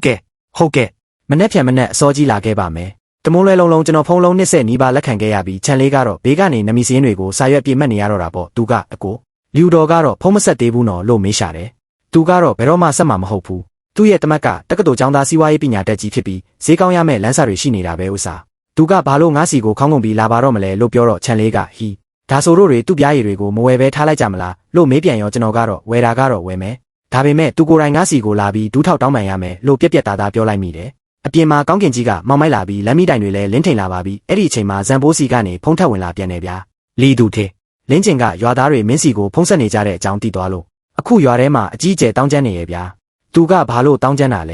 ဲသူကမင်းကတမင်တက်တက်ဈေးနေတာဖြစ်ပြီးရွာသားတွေကအလုံးမိုက်မဲလို့သူတပားရဲ့လိန်ညာတာကိုခံနေရတာလို့အော်နေတယ်လူတော်ကလည်းဘေးကနေဘသူမဆိုပြားရီကိုလီသူထေးစီသွားရောက်ရင်ငါတို့မိသားစုနဲ့ရန်သူပဲလို့လိုက်ဆဲနေတာဗျာဒါဆိုနောက်ကောပါဖြစ်လဲဇန်ဘိုးကတွေးဝေသွားပြီးမှအဲ့ဒါနဲ့ရွာသားချို့ကလင်းကျင်ရဲ့စကားကြောင့်ထိတ်လန့်ပြီးမသွားရဲကြတော့ဘူးဗျာအဲ့ဒီလီဒါကျွန်းဆိုရင်လည်းမနှက်ဖြန်ပြားရီလာဖို့မယ်ပြောပြီးကမှအခုတင်ဖုံးဆက်လာပြီးမလာတော့ဘူးနောက်ထပ်ခဏထပ်ဆောင်ကြည့်ဦးမယ်လို့ထွက်ဆိုချက်ပြောင်းသွားရှာတယ်လို့ပြောလာတော့တာပေါ့ဇန်ဘိုးဒါဆိုအဘိုးအိမ်ကပြားရီကိုကောဘယ်လိုလုပ်မလဲကျွန်တော်လည်းမသိတော့ဘူးဗျာဆက်ဆောင်ရင်လည်းအဲ့ဒီလူကလာပါမလားမသေးချဘူးအခုရောက်လိုက်ပြန်ရင်လည်းနောက်မှဈေးတက်လာရင်ဆုံးရှုံးသွားမှာစိုးရိမ်မိတယ်ဒါဆိုကျွန်တော်ဘိုးကိုအကြံတစ်ခုပေးမယ်အဘိုးနောက်ထပ်3ရက်ပဲထပ်ဆောင်လိုက်ပါ3ရက်အတွင်းအဲ့ဒီဈေးကောင်းပေးမဲ့သူရောက်မလာဘူးဆိုရင်အဘိုးရဲ့ပြားရည်တွေကိုကျွန်တော်စီယွမ်30နဲ့လာရောင်းလိုက်တော့အရေးသွေးကောင်းတဲ့ပြားရည်မှန်သမျှကိုကျွန်တော်အကုန်သိမ်းပေးမယ်လို့အာမခံပါတယ်လို့ကျွန်တော်ကပြောလိုက်မိတယ်ကောင်းပါပြီလီသူထေးကျွန်တော်မင်းရဲ့စကားအတိုင်းပဲလုပ်ပါမယ်လို့ပြောပြီးဖုံးချသွားရှာတဲ့ခြံလေးကကျွန်တော်ကိုကြည့်ပြီးအကို3ရက်နေကြလို့အဲ့ဒီလူတကယ်ရောက်မလာရင်ခင်ဗျားတကယ်ပဲဝယ်ပေးမှလားလို့မေးတော့ဝယ်ရမှာပေါ့လို့ပြန်ဖြေလိုက်တယ်ဒါဆိုလူတော်တို့ဘက်ကောသူ့ကိစ္စကတော့သူ့ဘာသာသူပဲဆုံးဖြတ်ပါစေကျွန်တော်ပြတင်းပေါက်နာကိုရှောက်သွားခဲ့တယ်ကျွန်တော်ဇန်ဘိုးကိုပေးလိုက်တဲ့3ရက်ဆိုတဲ့အချိန်ဟာတို့ရွာလေးအတွက်ပေးလိုက်တဲ့နောက်ဆုံးရာဇတန်ပဲဗျာ3ရက်ပြည့်လို့အဲ့ဒီလူလာသည်ဖြစ်စေမလာသည်ဖြစ်စေဒီပြဆက်ကြီးကတော့တေချာပေါက်ဇက်တင်ရတော့မှာပါအဲ့ဒီအချိန်မှာဖုန်းကထပ်ပြီးမိလာပြီးကြည့်လိုက်တော့လူတော်စီကဖြစ်နေရောကျွန်တော်မကင်ပဲချက်ချင်းပဲချလိုက်ုံတင်မကပဲတိတ်မကြခင်မှာပဲစားတဆောင်ဝင်လာပါတော့တယ်လီသူထေးမင်းတကယ်ကိုတော့ပါတယ်ဒါပေမဲ့ငါမင်းကိုပြောထားမယ်တို့အိမ်ကပြားရည်တွေကပုံထဲမှာတင်အကုန်ပုတ်ချင်ပုတ်သွားပါစေမင်းစီကိုတော့ဘယ်တော့မှမယောင်းဘူးစောင့်ကြည့်နေလိုက်လေ ကျွန်တော်ဖုန်းကိုစားပွဲပေါ်တင်လိုက်ပြီးစိတ်ထဲကနေပြုံးမိလိုက်တယ်ဗျာကောင်းပြီလေနောက်ဆုံးကြရင်ဘသူကအားရပါရရဲနိုင်မလဲဆိုတာငါလဲစောင့်ကြည့်ပါမယ်3ရက်မြောက်နေ့ရဲ့မနက်ခင်းမှာတော့ချန်လေးကပေါင်မုံကျော်ကိုဝါရင်ပူပူနွေးနွေးပဲနို့တစ်ခွက်ကိုကန်ကရုံးခန်းထဲဝင်လာပြီးအကိုဇံပိုးရောက်နေပြီဗျာလို့လာပြောရှာတယ်ကျွန်တော်နန်ရန်ကနာရီကိုကြည့်လိုက်တော့မနက်8နာရီကျော်ရုံပဲရှိသေးတာပေါ့ဇံပိုးကဒီတစ်ခေါက်ဝင်လာတဲ့အချိန်မှာအရင်ကထပ်ပိုးပြီးအာနာယိုတင်နေရှာတယ်ဗျာလက်ထဲကအိတ်ဆုပ်ကနေပလတ်စတစ်ပုံအကြီးကြီးနှစ်ပုံကိုတစ်ဖက်တစ်ချက်စီဆွဲလာရလို့လက်ချောင်းလေးတွေတောင်ဖြူလျော်နေတာကိုသူ့ပုံတွေကိုချပြီးလက်ကိုပုတ်ကလီတူသေးပြားရည်တွေကိုကျွန်တော်တဲလာပေးပါပြီလို့ပြောရှာတယ်ကျွန်တော်လျှောက်သွားပြီးပုံဖုံးကိုဖွင့်ကအနံ့ခံကြည့်လိုက်တော့တကယ်ကိုတန်ရှင်းပြီးချင်းစုပ်စုပ်အနံ့လုံးဝမရှိပဲအရေးသွေးကောင်းမလာတယ်ဗျာအရေးသွေးကောင်းပါတယ်အလေးချိန်ပြီးပြီလားဟုတ်ကဲ့အိမ်မာတင်တေချာချိန်ခဲ့တာစုစုပေါင်းအတိအကျ136ပိတာရှိပါတယ်လို့ပြောပြီးအရင်ကမှတ်တမ်းကိုထုတ်ပြရှာတယ်ကျွန်တော်ခြံလေးကိုသွားအလေးချိန်သွားပြန်ချိန်လိုက်လို့လွတ်လိုက်တော့သူလဲပုံးတွေကိုတဲပြီးအပြင်ထွက်သွားခဲ့တာပေါ့ရုံးခန်းထဲမှာပြန်ငိမ့်တက်သွားတဲ့အချိန်မှာဇန်ဘိုးကခါးကိုမတ်ထားပြီးလီသူသေးအဲ့ဒီလူကလုံးဝရောက်မလာဘူးဗျာကျွန်တော်သိပါတယ်တတိယမြောက်နေ့တုန်းကလင်းကျင်ကဟိုလူကငါ့စီဖုံးဆက်လာတယ်နောက်နေ့ရက်နေရင်ရောက်မယ်လို့အော်နေသေးတာဒါပေမဲ့အခုထိဘာတန်မှမကြားရတော့ဘူးလီယူတော်ကသွားမေးတော့လေသူကလမ်းမှာကားပိတ်နေလို့ပါလို့စင်ကြေပေးနေတော့မယ်မင်းကောယုံလားလို့မေးရှာတယ်ကျွန်တော်မယုံဘူးဒါပေမဲ့ကျွန်တော်ယုံမယုံကမရေးကြီးပါဘူးရွာထဲမှာယုံတဲ့သူရှိနေဖို့ပဲရေးကြီးတာလေလို့ပြောတော့အဖိုးကဘသူကယုံမှလဲဗျာဟုတ်လီယူတော်ပဲယုံတာပေါ့သူကအပြင်ကလူကိုယုံတာမဟုတ်ဘူးသူ့ရဲ့တမက်ဖြစ်သူလင်းကျင်ကိုယုံတာသူ့တမက်စကားကိုသူမယုံလို့ပဲရမလဲပြီးတော့အခုချိန်မှာအဲ့ဒီလူမလာတော့ဘူးလို့ဝန်ခံလိုက်ရင်မိမိကိုယ်တိုင်မှားသွားခဲ့ပါတယ်ဆိုတာကိုဝန်ခံရမှာမို့သူ့ရဲ့မာနကြီးတဲ့စိတ်ဓာတ်နဲ့ဆိုရင်တော့တေချာပေါက်အသေးခံပြီးညင်မှာပဲဗျာလို့တပြင်းချရင်ပြောရှာတယ်အဲ့ဒီအချိန်မှာခြံလေးကဝင်လာပြီးအကိုချိန်ပြီးပြီ136ပိတာတီတီပဲဗျာတပိတာယွမ်30နှုန်းနဲ့စရင်တွက်ပြီးပိုက်ဆံပေးလိုက်ပြီးလို့လာပြောတယ်ဇန်ဘိုးကပိုက်ဆံကိုလက်ခံတဲ့အချိန်မှာလက်တွေတုံးရင်နေပြီးနှစ်ခေါက်လောက်တေးသေးချာချာပြန်ရေးတွက်ပြီးမှအတွင်းအိတ်ကက်ထဲကိုထည့်ရှာတော့တာပေါ့သူမတက်ရက်ပြီးလီသူသေးရွာထဲမှာနောက်ထပ်မိသားစုအချို့လဲမင်းစီကိုလာရောက်ကျင်ကြပေမဲ့သူတို့မလာရဲကြဘူးဗျာလို့ဆိုလာပြန်ရောဘာလို့မလာရဲကြတာလဲလီယူတော်ကရွာထဲမှာအမိန့်ထုတ်ထားတာလေဘသူမဆိုပြားရီကိုလီသူသေးစီသွားရောက်ရင်ငါတို့နဲ့ရန်သူပဲတဲ့လင်းကျင်ကလည်းဘသူမဆိုအခုဈေးဘောဘောနဲ့သွားရောက်ရင်နောက်မှဟိုလူကြီးရောက်လာတဲ့နေ့ကျရင်တော့နောင်တမရနဲ့လို့လက်ချင်းချောက်ရတာကိုဒါဆိုအဲ့ဒီလူကတကယ်ရောက်လာလို့လားမလာပါဘူးဗျာဒါပေမဲ့သူတို့ကနေ့တိုင်းမနှက်ဖြန်လာမယ်လို့လိန်ပြောနေတော့ရက်ပေါင်းများစွာကြာလာတဲ့အခါအချို့ရွာသားတွေကလည်းယုံသွားကြတာပေါ့ဘာတွေယုံသွားတာလဲလူအိမ်ကတမီးဆိုရင်မနှက်ဖြန်လာဖို့မယ်ပြောတာကိုလူတော်ကတကားဝမှာတင်အော်ဟောက်ဆဲဆိုလိုက်လို့မလာရဲတော့ဘူးလီဒါကျွမ်ကလည်းစိုးရိမ်ပြီးနောက်ထပ်ခဏထပ်ဆောင်ကြည့်ဦးမယ်လို့စုပ်ဆိုင်ဖြစ်သွားတယ်ပြီးတော့ဝမ်ဘိုးရဲ့တားဆိုရင်လည်းရောင်းကျင်ပေမဲ့သူ့မိမကလူတော်နဲ့အမျိုးတော်ဆက်နေတော့မာနကြောင့်မျက်နှာပြက်မှဆိုးလို့မလာရဲရှာဘူးဟုတ်ဇန်ဘိုးကတက်ပြင်းချပြီးလီတူသေးကျွန်တော်အမှန်တိုင်းပြောရရင်အခုရွာထဲမှာလူ3အုပ်စုကွဲနေပြီဗျာပထမအုပ်စုကတော့လင်းကျင်ရဲ့နောက်ွယ်မှာအသေးခံပြီးလိုက်ဆောင်နေတဲ့မိသားစု9အိမ်10အိမ်ရှိတယ်ဒုတိယအုပ်စုကတော့မင်းစီကိုလာရောင်းကျင်တဲ့မိသားစု3အိမ်4အိမ်ရှိတယ်နောက်ဆုံးအုပ်စုကတော့ဘယ်ဘက်ကနိုင်မလဲဆိုတာကိုဘေးကနေငြိမ်ကြည့်ပြီးအနိုင်ရတဲ့ဘက်ကိုလိုက်မဲ့အခြေအနေကြီးအုပ်စုပဲဗျာလို့ရှင်းပြရှာတယ်ကျွန်တော်ကတော့ပြုံးပြီးဒါဆိုအဖိုးကောဘယ်အုပ်စုထဲမှာပါဝင်တာလဲလို့မေးလိုက်မိတယ်ဇန်ဘိုးကကြောင်အန်းသွားပြီးမှကျွန်တော်ကတော့မင်းစီကိုလာရောင်းတဲ့အုပ်စုပေါ့ဗျာလို့ပြန်ဖြေတာနဲ့အဖိုးကလူတော်လာပြီးပြဿနာရှာမှာကိုမကြောက်ဘူးလားလို့ထပ်မေးလိုက်တော့အဖိုးကခဏငြိမ်သွားပြီးအတန်တိုးလေးနဲ့ကြောက်တာပေါ့ဗျာလို့ဝန်ခံရှာတော့တယ်ဗျာဒါပေမဲ့အဲ့ဒီထက်ပိုးကြောက်တာကပြားရည်တွေပျက်စီးသွားမှာပဲတနစ်ပတ်လုံးဒီစုဆောင်းမှုလေးတစ်ခုပဲမျောလင်းချက်ရှိတာဥစားပျက်စီးသွားရင်ဘာမှမကြံတော့ဘူးဇန်ဘိုးကတပြင်းချရင်ပြောရှာတယ်ကျွန်တော်ကဇန်ဘိုးအဲ့ဒီလင်းကျင်ကဘဲကလေးဗျာဘာလို့ရွာသားတွေအကုန်သူ့စကားနားထောင်နေကြတာလဲလို့မေးလိုက်မိတယ်သူကဘာမှမဟုတ်ပါဘူးဗျာလူတော်ရဲ့တမက်တက်ပါပဲမနစ်ကမှလူတော်ရဲ့တမီးနဲ့လက်ထပ်ထားတာမြို့ပေါ်မှာအလုတ်ကင်အစင်မပြေလို့ရွာကိုပြန်လာတာလေရွာပြန်ရောက်ကလေးကမြို့ပေါ်မှာအဆက်အသွယ်တွေအများကြီးရှိတယ်ဘလောက်အစွမ်းထက်တယ်ဆိုတာတွေကိုနေ့တိုင်းကြွားနေတာလူတော်ကလည်းသူ့ကိုယုံပြီးမိမိတမက်ကတက္ကသိုလ်ကျောင်းသားစီးပွားရေးပညာတတ်ကြီးဖြစ်လို့အားလုံးကိုချမ်းသာအောင်လုပ်ပေးနိုင်တယ်ဆိုပြီးရှောက်ကြွားတော့တာပေါ့ပြီးတော့သူကဈေးနှုန်းတိုးတောင်းဖို့ရွာသားတွေကိုစတင်ပြီးတွေးထိုးပေးတော့တာပဲသူကလီတူသေးကအသားတွေကြီးစားပြီးရွာသားတွေကိုအယိုးခွင်းမဲ့ပေးတာမတရားဘူးလို့ပြောတယ်ပြီးတော့ဈေးနှုန်းပို့ပေးမဲ့သူသေးတယောက်နဲ့လည်းရင်းနှီးတယ်လို့အော်ပြီးရွာသားတွေကိုဈေးနှုန်းတူတိုးတောင်းဖို့စီးအောင်တော့တာပေါ့အဲ့ဒီသူသေးကိုသူကောတကယ်တွေ့ဘူးလို့လားသူကတော့တွေ့ဘူးတယ်ထမင်းတောင်တူစားခဲ့ဘူးတယ်လို့ပြောတာပဲဒါပေမဲ့တို့ရွာသားတွေကဘယ်သူမှအဲ့ဒီလူကိုမတွေ့ဘူးလင်းကျင်တယောက်တည်းပဲနေ့တိုင်းပြောနေတာနာမည်ကိုတောင်တေးသေးချာချာမပြောပြဘူးဗျာကျွန်တော်ကဇန်ဘိုးအဘိုးရွာကိုပြန်ရင်ရွာသားတွေကိုသွားပြောလိုက်ပါကျွန်တော်ရဲ့ဝယ်ဈေးကပုံမှန်တိုင်းယွမ်30ဈေးမပြောင်းပါဘူးရောင်းကျင်တဲ့သူရှိရင်မြို့ပေါ်ကဈေးကွက်ထဲကိုတိုက်ရိုက်လာဖို့ခိုင်းလိုက်ငါချန်လေးကိုဒီမှာစောင့်ခိုင်းထားမယ်လာသမျှလူတွေကိုဝယ်ပေးပါမယ်ဟဲ့မသားနဲ့ချက်ချင်းရှင်းပေးမှဖြစ်ပြီးဈေးလည်းမနှိမ်ဘူးအပြစ်လည်းရှာမှာမဟုတ်ဘူးအရေးသွေးကောင်းဖို့ပဲလိုတယ်လို့မှလိုက်တယ်ဇန်ဘိုးကတွေးဝေသွားပြီးလီတူသေးတကယ်လို့လူဒေါ်လာရောင်းရင်ကောသူကတော့လုံးဝလာမှာမဟုတ်ဘူးဗျသူကမာနာကြီးတဲ့ဥစ္စာလို့ကျွန်တော်ကပြန်ပြောလိုက်တယ်ဇန်ဘိုးပြန်သွားတော့ဝန်ထမ်းချန်လေးကအကို တို့တွေကဒီတိုင်းပဲငိမ့်ဆောင်နေရမှာလားလို့မေးတယ်မဆောင်လို့ဘာလို့ရမှာလဲတို့တွေရွာတဲ့အထိသွားဝယ်ပြီး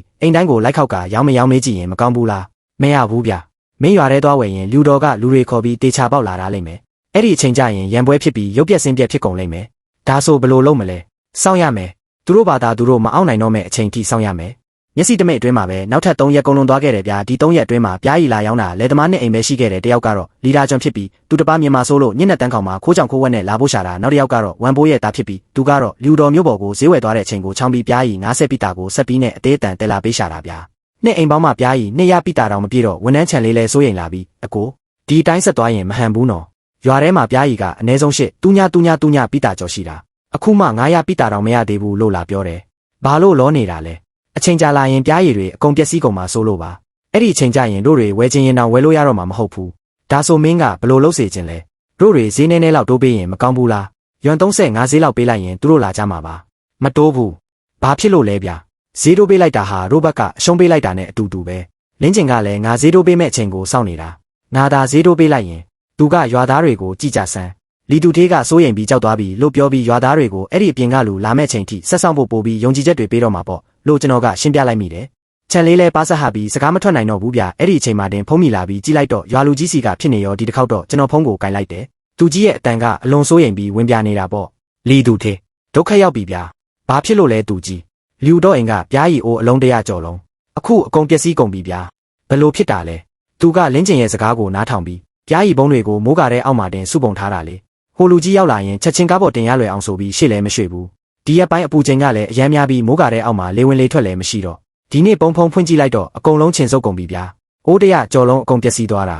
ာလူတော်လဲနေရာမှာတင်လဲကျသွားပြီးမြေပြင်ပေါ်မှာထိုင်ငိုကလင်းကျင်ကိုရောမိမိကိုပါဆဲဆိုနေတော့တာပေါ့လင်းကျင်ကတော့ဘေးမှာရက်နေပြီးစကားတခုမှမပြောရဲတော့ဘူးသူ့မိန်းမလဲလိုက်ငိုပြီးအိမ်တအိမ်လုံးအကြီးကျယ်ရှုပ်ပုတ်ကုန်ပြီဗျာဒါဆိုတခြားအိမ်တွေလည်းမထူးပါဘူးဗျာလင်းကျင်ရဲ့နောက်မှာလိုက်ဆောင်နေတဲ့အိမ်တွေအားလုံးရဲ့ပြားရည်တွေကလည်းစပြီးအနှံ့ထွက်နေကြပြီအချို့အိမ်တွေဆိုရင်စိုးရိမ်လုံးလို့ခြေဆောက်နေကြပြီအချို့အိမ်တွေဆိုရင်လည်းစတင်ပြီးဆဲဆိုနေကြပြီဗျာလူအိမ်ကသမီးဆိုရင်ဒီနေ့မနက်တင်လူတော်နဲ့အကြီးကျယ်ရန်ဖြစ်ပြီးဒါအမေတို့တမင်လုံးလို့တို့တွေဒုက္ခရောက်ရတာလို့အော်ဟောက်နေတာလီသူထေးရတို့ရွာသားတွေမင်းပေါ်မားခဲ့တာကိုငါသိပါတယ်ဒါပေမဲ့တို့ရွာလေးကိုကူညီပေးပါဦးဗျာရွာသားတွေရဲ့တစ်နှစ်ပတ်လုံးစိုက်ပျိုးထားသမျှကဒီထဲမှာပဲရှိတာဥစားအကုန်ပျက်စီးသွားရင်ချင်းမင်းပွဲတော်မှာဘိုးဘွားတွေကိုကန်တော့ဖို့ပစ္စည်းတောင်ဝယ်နိုင်မှာမဟုတ်တော့ဘူးဒါဆိုတို့တွေဘိုးဘွားတွေကိုဘယ်လိုမျက်နှာပြရတော့မလဲလို့သူကြီးကအသေးတန်လာတောင်းပန်ရှာတယ်ကျွန်တော်ခုံပေါ်မိပြီးစကားမပြောရဲနေလိုက်တော့သူကြီးကစိုးရိမ်တကြီးနဲ့လီသူသေးမင်းရှိသေးရဲ့လားဗျာလို့လမ်းမေးတယ်ရှိရတယ်သူကြီးမင်းရွာကိုတစ်ခေါက်လောက်လာပေးလို့ရမလားဗျာလူချင်းတွေ့ပြီးရွာသားတွေကိုစကားချုပ်ပြောပေးပါဦးမင်းရဲ့စကားကိုပဲသူတို့ယုံကြမှာမို့လို့ပ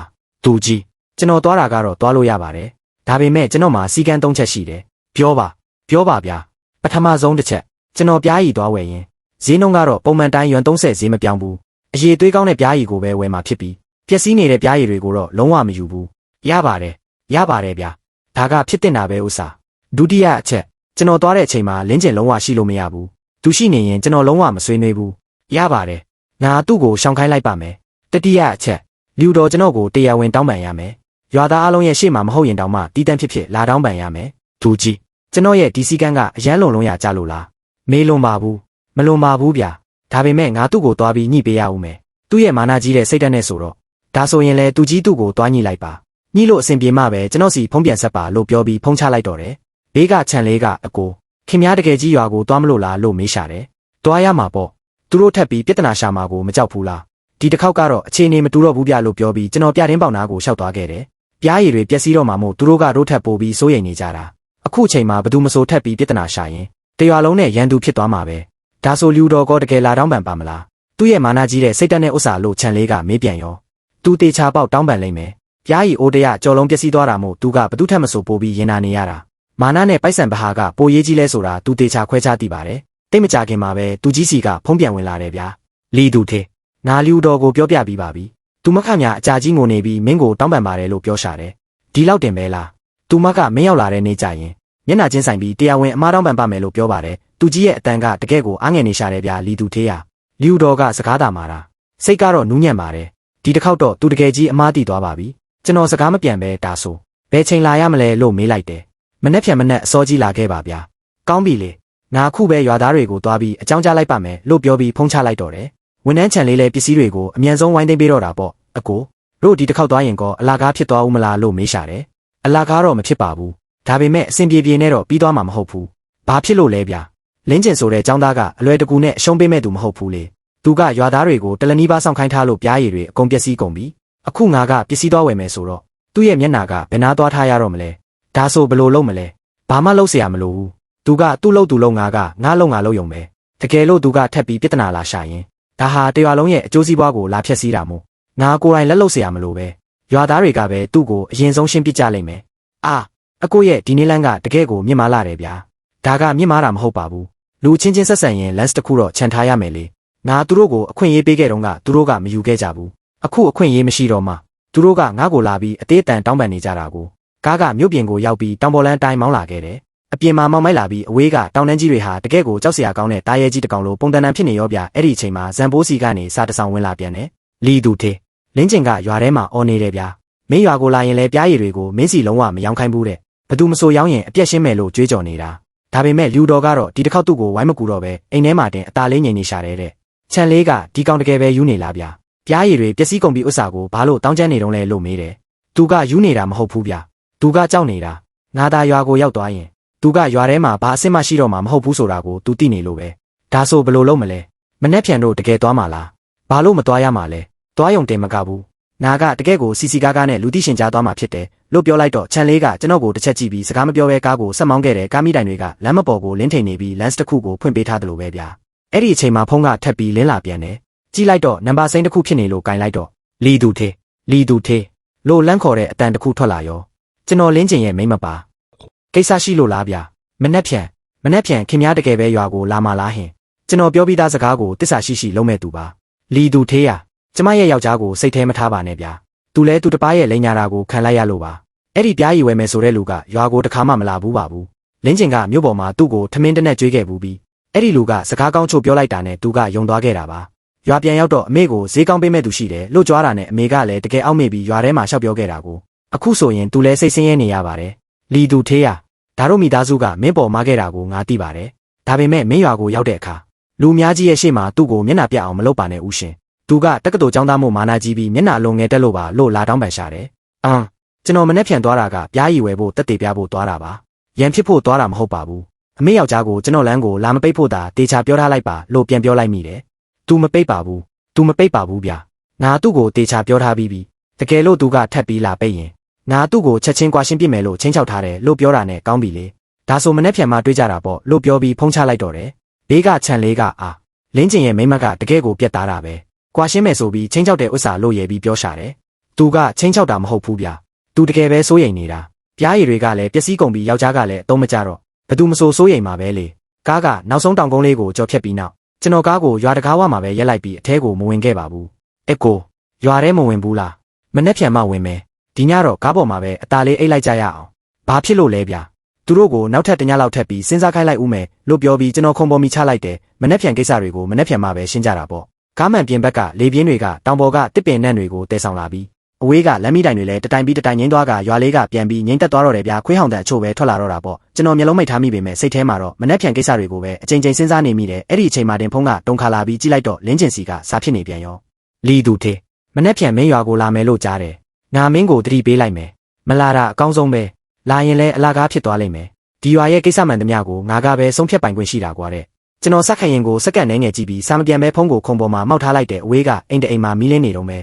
အဲ့ဒါလူတော်ဖြစ်နိုင်ပြီးပျက်စီးလို့နီးပါးဖြစ်နေတဲ့ပြားရည်တွေကိုကြည့်ပြီးတညာလုံးအခြေအနေပြက်နေတာဖြစ်ရမယ်ဒါမှမဟုတ်လင်းကျင်ကဖုန်းကိုကင်ပြီးငါးစီကစာပြန်မဲ့ချိန်ကိုစောင့်နေတာလည်းဖြစ်နိုင်တာပဲကျွန်တော်ခုံကိုချလိုက်ပြီးမျက်လုံးမိတ်ကမနှက်ပြန်ကြရင်တော့ဒီပြဆက်ကြီးတေချာပေါက်အဖြေထွက်ရမယ်လို့တွေးလိုက်မိတယ်မနှက်ခင်းလင်းအားကြီးအချိန်မှာတင်ရွာတကားဝမှာလူချို့ရှိနေကြပြီဗျာကျွန်တော်ကားပေါ်ကဆင်းပြီးလေဘင်းတွေကိုပွတ်နေတော့ဘေးကုံကခြံလေးကတော့ဟောက်နေတော့မဲကျွန်တော်ဘီးကိုတစ်ချက်ကန်လိုက်တော့မှသူလက်နိုးလာပြီးကျွန်တော်နောက်ခုံကပိုက်ဆန်အိတ်ကြီးကိုတဲကားသွားဆိုလို့ခေါ်ခဲ့လိုက်တယ်ရွာတကားဝမှာတက်ကြီးရွယ်အို9ယောက်6ယောက်လောက်ရက်နေကြပြီးကျွန်တော်ကားပေါ်ကဆင်းတာကိုမြင်တော့အရှိကိုခြေလန်းနှဲငယ်တိုးလာပေမဲ့တိတ်မကြခင်မှာပဲရွာဘက်ကိုလှည့်ကြည့်ပြီးခြေလန်းပြန်တုံဆိုင်သွားကြရှာတယ်လေသမားကြီးတယောက်ကအရင်ဆုံးလီသူသေးမင်းတကယ်ပဲရောက်လာတာကိုလိုနှုတ်ဆက်တယ်လီဦးလေးပြားရည်တွေဘလို့လဲဗျာလီဦးလေးကလက်ကိုပုတ်ပြီးစကားမပြောနိုင်ခင်ဘေးကအမျိုးသမီးကဘလို့ရှိရမှာလဲဗျာမင်းသာထက်ပြီးမလာရင်အကုန်လုံးပျက်စီးတော့မှာတို့အိမ်ကပြားရည်ဆိုရင်မနေ့ကဖွင့်ကြည့်တာနဲ့အနမ်းကမဟန်တော့ဘူးလို့လာကြီးရှာတယ်အခြားလူကတော်ပါပြီလီသူသေးခုမှရောက်တာကိုအရင်အမောဖြေပါစေဦးလို့ဝင်ပြောပေးတယ်ကျွန်တော်တို့ရဲ့မျက်နှာပေါ်ကမျောလင်းချက်တွေစိုးရိမ်မှုတွေနဲ့အားနာစရာကောင်းတဲ့အပြုံးတွေကိုကြည့်ပြီးကဲ အကုန်လုံးရွာတကားဝမှာစုမနေကြနဲ့တော့ကားပေါ်တင်မဲ့သူကတင်လေးချိန်ချိန်မဲ့သူကချိန်ကြတော့လို့ပြောလိုက်မိတယ်အဲ့ဒီအချိန်မှာတင်ရွာထဲကနေနေဦးမရဘူးလို့အော်တန်ကြီးထွက်လာပါတော့တယ်လင်းကျင်ကရွာထဲကနေလမ်းလျှောက်ထွက်လာပြီးအနောက်မှာလဲသမားကြီး3ယောက်ပါလာတာဗျာသူကဒီနေ့အင်ဂျီတစ်ကိုလဲဝစ်ထားပြီးဆံပင်တွေကိုလည်းတေချာဖီးတင်ထားပေမဲ့မျက်လုံးတွေကနီးရဲနေလို့တညာလုံးအိမ်မပျော်ခဲ့မှန်တေချာတိတာနေတယ်သူကျွန်တော်ရှေ့လျှောက်လာပြီးအတင်းပြုံးပြကလီသူထေစောစောစီးစီးရောက်လာတာပဲနော်မနဲ့စာစားပြီးပြီလားလင်းကျင်မင်းမဲပြောတော့ကျွန်တော်လာရင်လည်းအလာကားဖြစ်သွားလိမ့်မယ်ဆိုလို့ကျွန်တော်ကတိုက်ရိုက်မေးလိုက်တယ်သူ့မျက်နှာကအပြုံးတွေချက်ချင်းတောင့်တင်းသွားပြီးမှအာအဲ့ဒါကစိတ်တူတူနဲ့ပြောမိတဲ့စကားပါဗျာမင်းလာမှတော့တို့တွေကအဲ့ဒီဖြစ်ကြိုဆိုရမှာပေါ့လာ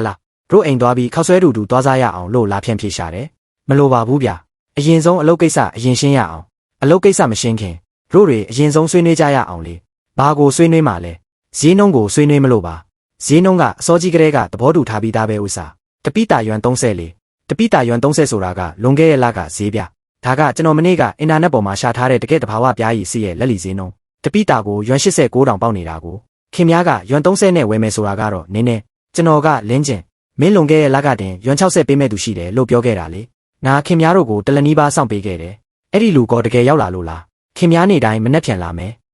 လာမယ်လို့လိန်ပြောနေတာအခုလူကဘယ်မှာလဲဗျာလို့လမ်းမေးလိုက်တယ်အဲ့ဒါတစ်ဖက်လူကအရေးကြီးကိစ္စရှိလို့ခိတ္တနောက်ကျနေတာပါဘလို့အရေးကြီးကိစ္စကတလနီးပါးကြာနေရတာလဲဒါမှမဟုတ်အစကတည်းကအဲ့ဒီလူဆိုတာလုံးဝမရှိခဲ့တာလားမင်းရှောင်မပြောနဲ့လို့လင်းကျင်ကဒေါသတကြီးနဲ့អော်တယ်သူကလုပ်ငန်းရှင်ကြီးမို့အလုပ်ရမ်းများနေတာဗျခင်များလို့အားနေတဲ့သူမဟုတ်ဘူးကောင်းပြီလေဒါဆိုအခုသူအလုပ်ပြီးပြီလားဘယ်ချိန်ရောက်မှလဲထက်ပြီးမနှက်ဖြန်လာမယ်လို့ပြောမလို့လားလင်းကျင်ကျွန်တော်ဒီနေ့လာတာကပြားရည်ဝယ်ဖို့လာတာခင်များနဲ့ရန်ဖြစ်ဖို့လာတာမဟုတ်ဘူ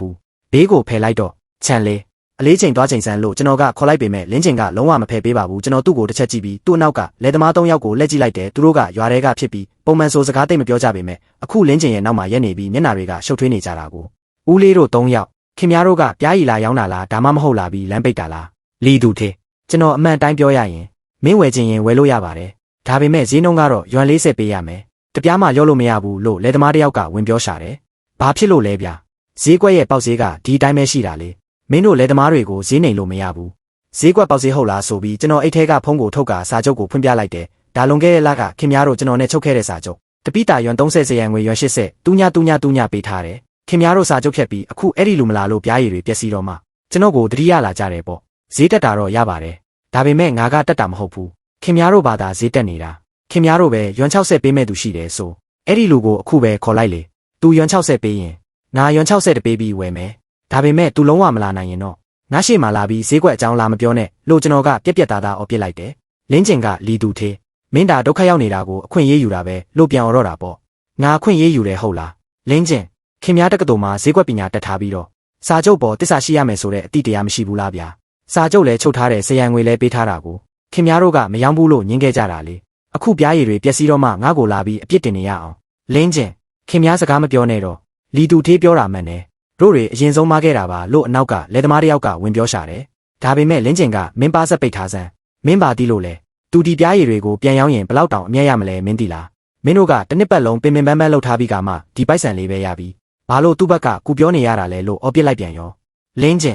်ငါပြန်ရောင်းလို့ဘလောက်ရအဲ့ဒါငါလုပ်ပြတဲယူစရိတ်ရှိတယ်ထုတ်ပိုးစရိတ်ရှိတယ်ကိုတောင်စရိတ်ရှိတယ်ဝန်ထမ်းစရိတ်ရှိတယ်ပြီးတော့ပစ္စည်းရောင်းရင်လည်းချက်ချင်းပိုက်ဆံမရပဲလပေါင်းများစွာကြာမှပိုက်ဆံပြန်ရတာဒီစရိတ်တွေကိုကောခင်များအတွက်ဖူးလို့လားခင်များကငါပိုက်ဆံဘလောက်ရလဲဆိုတာပဲမြင်ပြီးငါဘလောက်စရိတ်ဆက်ရလဲဆိုတာကိုတော့မမြင်ဘူးခင်များသာဒီအလုပ်ကအမျက်များတယ်ထင်ရင်ကို့ဘာသာသွားလို့လေငါလုံးဝမတားဘူးပြီးတော့ခင်များကငါဈေးနှိမ်နေပြောတယ်မလားကောင်းပြီလေဒါဆိုခင်များကပဲဈေးတစ်ခုပြောလိုက်ဘလောက်ဆိုတင့်တော်လဲလို့ကျွန်တော်ကမေးလိုက်တယ်ယွမ်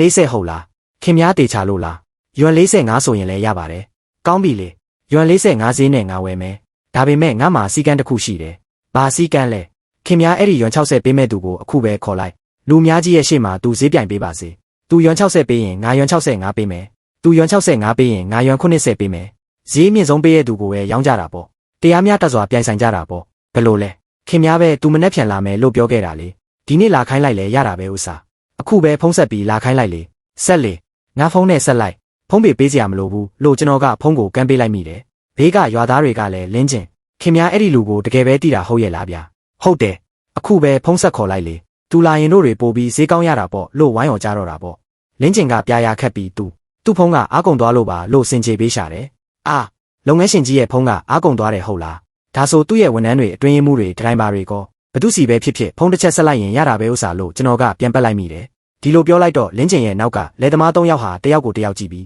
ပထမတစ်ယောက်ကအနောက်ကိုခြေတလန်းဆုပ်ပြီးလင်းကျင်ရဲ့ဘေးကနေဖယ်သွားတယ်လို့ဒုတိယတစ်ယောက်နဲ့တိယတစ်ယောက်ပါတွေဝေပြီးအဝေးကိုထွက်သွားကြပါတော့တယ်ဗျာလင်းကျင်တစ်ယောက်တည်းအလေးချိန်နဲ့ဆက်အရှိမှမျက်နှာပြက်ပြီးကြမ်းရိပ်ခဲ့တာပေါ့ကျွန်တော်ဖုံးကိုပြန်သိမ်းပြီးလင်းကျင်ဘေးကိုဖယ်လိုက်တော့ခြံလေးအလေးချိန်လာချိန်ဆန်လို့អော်လိုက်တော့သူကနှုတ်ခမ်းတွေတုံရင်ပြီးမျက်လုံးတွေနီးရဲကဘာစကားမှမပြောနိုင်တော့ဘူးဗျာလင်းကျင်ဘေးကိုဖယ်စမ်းခင်များဒီမှာဘာမျက်နှာနဲ့လာရက်နေသေးတာလဲလို့အော်တန်ကြီးနဲ့အတူလင်းကျင်ဟာဘေးကိုတွန်းဖယ်ခြင်းခံလိုက်ရပါတော့တယ်ကြည့်လိုက်တော့လူတော်ရောက်လာခဲ့တာပါသူမှကျွန်တော်ရှေ့လျှောက်လာပြီးရက်လိုက်တယ်နှုတ်ခမ်းတွေတုံရင်နေပြီးမျက်ရည်တွေကမျက်နှာပေါ်ကအရေးကြောင်းတွေအတိုင်းစီးကြလာရှာတယ်ဗျာလီသူထေငါမင်းကိုတောင်းပန်ပါတယ်လူတော်အဲ့ဒီလိုမလုပ်ပါနဲ့ဗျာဒါကျမလူမိုက်လို့လုပ်ခဲ့မိလို့ပါကျမကလောဘကြီးပြီးသူ့ရဲ့လိန်ညာစကားတွေကိုယုံမိသွားတာမင်းတို့ရွာအတွက်လန်ကင်းပေးခဲ့တာပြားအောင်တိတ်တာတွေအလာကားပေးခဲ့တာအာမခံစည်းနဲ့ဝယ်ပေးခဲ့တာတွေကိုကျမအကုန်လုံးမေ့လျော့ခဲ့မိပါတယ်ဗျာလို့လူတော်ကငိုယိုပြီးအမားဝန်ခံရှာတော့တာပေါ့ကျွန်တော်စိတ်ထဲကနေတပြင်းချလိုက်ပြီးဝန်ထမ်းတွေကိုလန့်អော်လိုက်တယ်ကဲဘသူအရင်ဆုံးလာချိန်မလဲဗျာကျွန်တော်ရင်လာပါမယ်လို့လဲသမားတယောက်ကအမြန်ပြေးလာရှာတယ်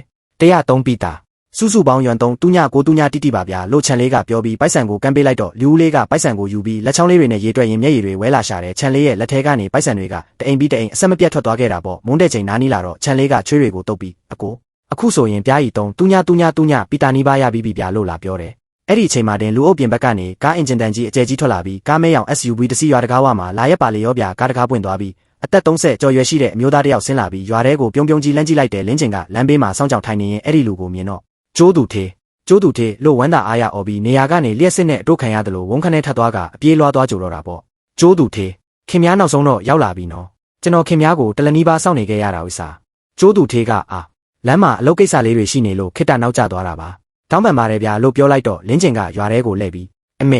မေမြင်လာပါဦးကျိုးသူထေရောက်လာပြီဗျာတပိတာရွံ60ပေးမဲ့ကျိုးသူထေတကယ်ရောက်လာပြီလို့အားရပါရလမ်းអော်ပါတော့တယ်လူတော်ကလူအုပ်ထဲကနေခေါင်းပြူးကြည့်ပြီးအဲ့ဒီကားမဲရောင်နဲ့မျက်မှန်တက်ထားတဲ့ကျိုးသူထေကိုမြင်လိုက်တဲ့အချိန်မှာတင်သူမရဲ့မျက်နှာကဝမ်းတဲ့နေရာကနေအန်းဟာသွားပြီးအန်းနာနေရာကနေတကယ်ကိုဝမ်းသာအားရဖြစ်သွားတဲ့ပုံစံမျိုးချက်ချင်းပြောင်းလဲသွားရှာတယ်ဗျာကျိုးသူထေလို့អော်ပြီးသူမကိုယ်တိုင်လည်းအပြေးလွှားသွားကြရှာတော့တာပေါ့ခင်များကတကယ်ပဲတပိတာရွံ60ပေးမဲ့ကျိုးသူထေဟုတ်ရဲ့လားဟင်ကျိုးသူထေကလူတော်ဟုတ်ပါသလားဗျာလင်းကျင်ကကျွန်တော်ကိုအတော့အကြောင်းခဏပြောပြဘူးပါတယ်ရွံ60ပေးဖို့ကတော့ပြဿနာမရှိပါဘူးဒါပေမဲ့ကျွန်တော်အရင်ဆုံးပြားရည်ရဲ့အရေးသွေးကိုစစ်ဆေးရအောင်မယ်လေလို့ပြောလိုက်တော့လူတော်ကအရေးသွေးကတော့အကောင်းကြီးရှိပါတယ်ဗျာလုံးဝပြဿနာမရှိဘူးလာရို့အိမ်ကိုအရင်သွားကြည့်ကြရအောင်ဆိုပြီးအသေးအတန်လမ်းပြခေါ်သွားတော့တာပေါ့လင်းကျင်ကကျွန်တော်ဘက်လက်ကြည့်ပြီးအောင်နိုင်သူမျက်နှာနဲ့လောင်ပြုံးကလီသူထေတောင်းပန်ပါတယ်နော်အခုကျိုးသူထေရောက်လာပြီဆိုတော့ခင်များလုံးမများရင်ဘေးကနေရွာသားတွေဘလို့စီးပွားရေးလုပ်လဲဆိုတာကိုတေချာထိုင်ကြည့်လိုက်ပါဦးတပိတာရွံ60ဈေးနဲ့လောက်တာမို့တေချာတင်ယူထားလိုက်ဦးနော်လို့ရွက်ပြောရှာသလိုလူတော်ကလည်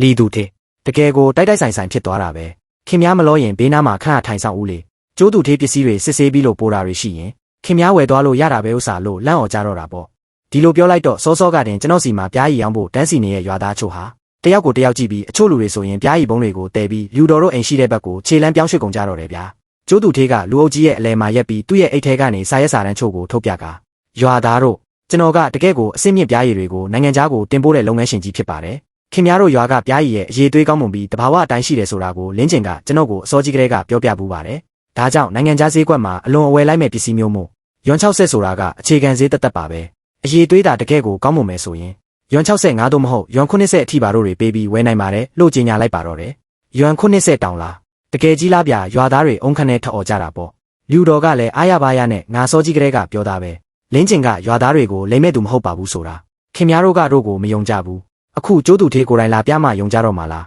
ငါသမက်ကတက္ကသိုလ်ကျောင်းသားစီးပွားရေးပညာတတ်ကြီးဖြစ်လို့အချို့လူတွေထက်အများကြီးပိုပြီးအစွမ်းထက်ပါတယ်ကိုလို့ကျွန်တော်ကိုစောင်းမြောင်းပြီးအော်ဟောက်ကြွေးကြော်နေပါတော့တယ်ဗျာခြံလေးကဒါတက်လူပါဝါတာပဲမလောပါနဲ့စောင့်ကြည့်သေးတာပေါ့လို့ပြောပြီးကျွန်တော်ကဝန်ထမ်းခြံလေးကိုလန်တားလိုက်မိတယ်လူတော်ကတော့ကျိုးသူထေနာပြေးကပ်ပြီးကျိုးသူထေအရင်ဆုံးတို့အိမ်ကိုလာကြည့်ပါဦးတို့အိမ်မှာပြားရီအိုး100ကျော်ရှိတယ်အရေးသွေးကတော့တေချာပေါက်စိတ်ချရပါတယ်ဗျာလို့အသေးအတန်လမ်းပြခေါ်သွားတယ်လို့ကျိုးသူထေကလည်းကောင်းပြီလေသွားကြည့်ကြတာပေါ့လို့ပြောပြီးလိုက်သွားတော့တာပေါ့သူကမသွားခင်ရွာသားတွေကိုလှည့်ကြည့်ပြီးရွာသားတို့မလောကြပါနဲ့ဦးတို့တွေအရင်ဆုံးစစ်ဆေးပြီးမှခင်များတို့အားလုံးအတွက်တရားမျှတတဲ့ဈေးနှုန်းတစ်ခုပေးမှာမို့သူတပားရဲ့ဈေးနှိမ်တာကိုမခံကြပါနဲ့ဦးလို့ထပ်ပြီးတွေးထိုးပေးခဲ့သေးတယ်ဗျာဒီလိုပြောလိုက်တော့စောကတင်ကျွန်တော်စီမှာတန်းစီနေတဲ့ရွာသားချို့ဟာတို့တွေခဏထပ်ဆောင်ကြည့်ရင်မကောင်းဘူးလားတကယ်လို့တပိတာကိုရွံ80ဈေးရရင်အများကြီးပိုကောင်းတာပေါ့လို့ပြောပြီးလီသူထေကျွန်တော်နောက်မှပဲပြန်စဉ်းစားပါတော့မယ်ဆိုပြီးပြားရီဘုံတွေကိုတဲကလူတော်တို့အိမ်ရှိတဲ့ဘက်ကိုအုပ်စုလိုက်ကြီးလိုက်သွားကြတော့တယ်တန်းစီနေတဲ့ရွာသားတွေအကုန်လုံးလင်းကျင်တို့နောက်ကိုပါသွားကြပြီးကွင်းပြင်ကျဲကြီးထဲမှာတော့ ပြားရီဘုံကိုကင်ထားတဲ့ဇန်ဘိုးတယောက်တည်းပဲကြံရစ်ခဲ့ပါတော့တယ်